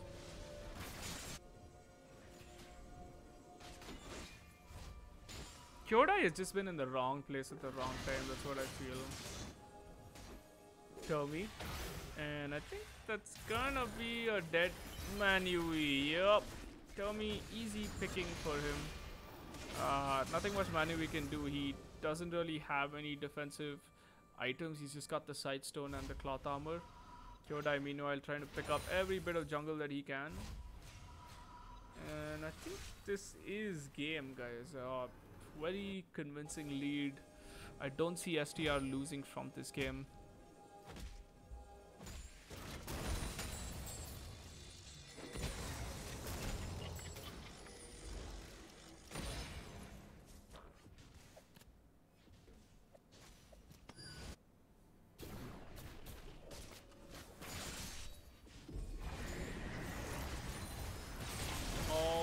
Kyodai getting caught out. Ults away. Zillion finally doing some work, hitting those structures, and the Rift is just gonna take out the mid tower, and Manui is gonna get caught. Is Kaka gonna follow up? Danny getting pushed back by the Poppy ulti. Kyodai gonna flash into Crixus, and just like that, Crixus is gonna go down. Gonna get Zillion ulted, but I don't think that's gonna help him.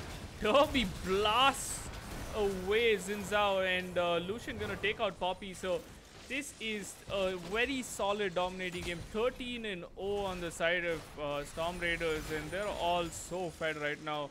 Classical finally doing some work, doing some damage, and we're stuck. Which is stuck. Okay, there we go. We're back. Danny taking a lot of damage, but yeah, that was good play from Poppy, but he only seemed to have caught out one person.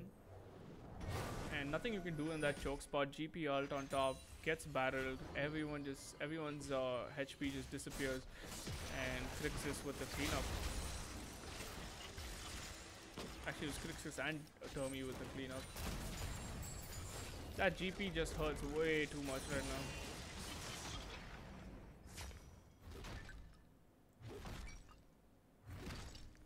But props to WCD for actually holding this game out for so long. I mean, they're doing extremely well. Even though a 13-0 team is pushing down, knocking at their base, they're still defending it, still trying to give it their all. And that's the kind of spirit you need to have in these games. And Classical still doing an amazing job keeping up with CS. So is Deathlord. But they need to try and make some sort of a smart play. You know, maybe bait out one person or do some sort of catch, because they can't really 5v5 at this point. Because if they 5v5, that's gonna happen. That Syndra is gonna jump in and it's gonna kill everything. Oh my god, spots out. Danny just randomly throwing that Q and no wards there. Are they gonna do Baron? No, they're waiting for Danny and GP, and yeah, that's Baron. Unless there's a huge play coming from the Xin Zhao. It's gonna be really difficult for him to do that. Oh, there we go. He's gonna get chunked. My god, that's a lot of HP. I think we saw that. Syndra missed flash over the wall. We saw that, Termi. We all did. Oh, but no, he's making up for it. 3-man stun. I think it was a 4-man stun by Termi. Manu, we're gonna get tagged by Danny, and I think that's the end of it. He's gonna flash away. Taka on hot pursuit, triple battle, but doesn't seem to connect it. Still lacking the skill, but it's okay. I was kidding. Let's see if Storm Raiders can finish off this game because it's 15-0, 42k to 28k. No reason for them to halt anymore. Got the Baron empowered minions. Termi is so fed. Everyone's fed on this team. It's like 4 bounties. Literally 4 bounties on screen, and Kaka, my god, the amount of damage he's doing. It's just unlimited damage. And let me remind you guys, there hasn't been a single Drake taken. At 22 minutes in the semi-final one, we had 3 Drakes taken by Nawab. And in this game, they don't even care. They're not Drake people.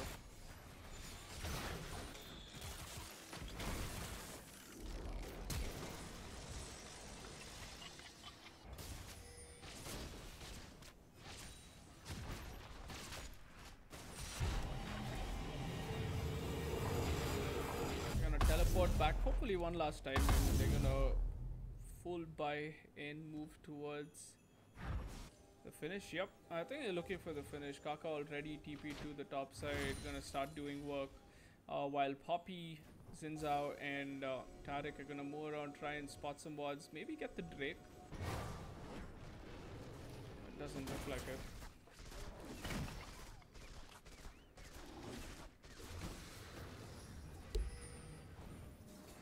Almost on his 3rd item.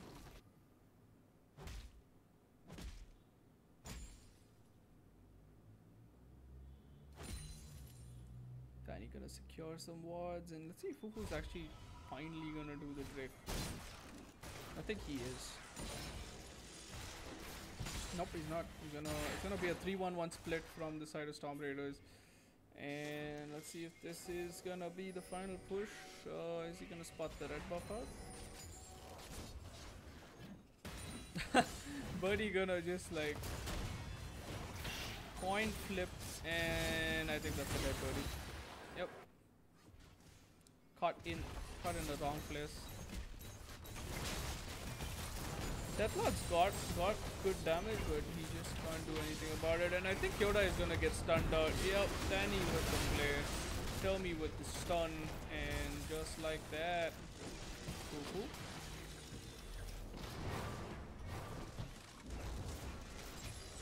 Nice dodges coming in Fufu, but Classical's bombs are actually doing a lot of damage to Fufu QT. 2 more bombs, and I think that's gonna be a very dead Twitch. 17 and 0. Are they gonna keep the perfect score at the end of this game? Is the real question. They're trying to. Kaka trying to connect some battles. Oh my god, you can't even see them at this point in time. They're so fast. And I think it's gonna be one last back and then a mid push or another 3-1-1 push to end this game. 17 and 0 dominating performance in this game 2 semi-final 2 between Storm Raiders, and we couldn't decide. That could have been their first kill. And now Birdie please in hot pursuit. But isn't gonna catch out anyone. While Twitch grabbing another red buff. At this point, I think, excuse me, I think Twitch can basically kill the Caitlyn and the Xin Zhao 2v1. It's gonna go and finish his IE, I think. Yep, direct finishes the IE. This is gonna hurt so much if he positions well. Kaka meanwhile pressuring the mid side, and they're waiting for the top and the bottom rushes to come in, and there we go. Guardian's gonna save a chunk of that damage, but he's just gonna constantly keep doing it. It's a very short CD. Classical on the other hand finally got some items to defend for himself, but is it too late, or is it fine? Is he gonna be able to defend? Because he does have a Seraph's Embrace and Twin Shadows. And Kaka is just gonna keep pushing into this. They have no answer to this because they don't have the damage to kill anyone. Poppy is just gonna push them away. Tommy is just doing so much damage at this moment with his Luden's Echo and his Necro. So this is basically game. I mean, really can't say anything else.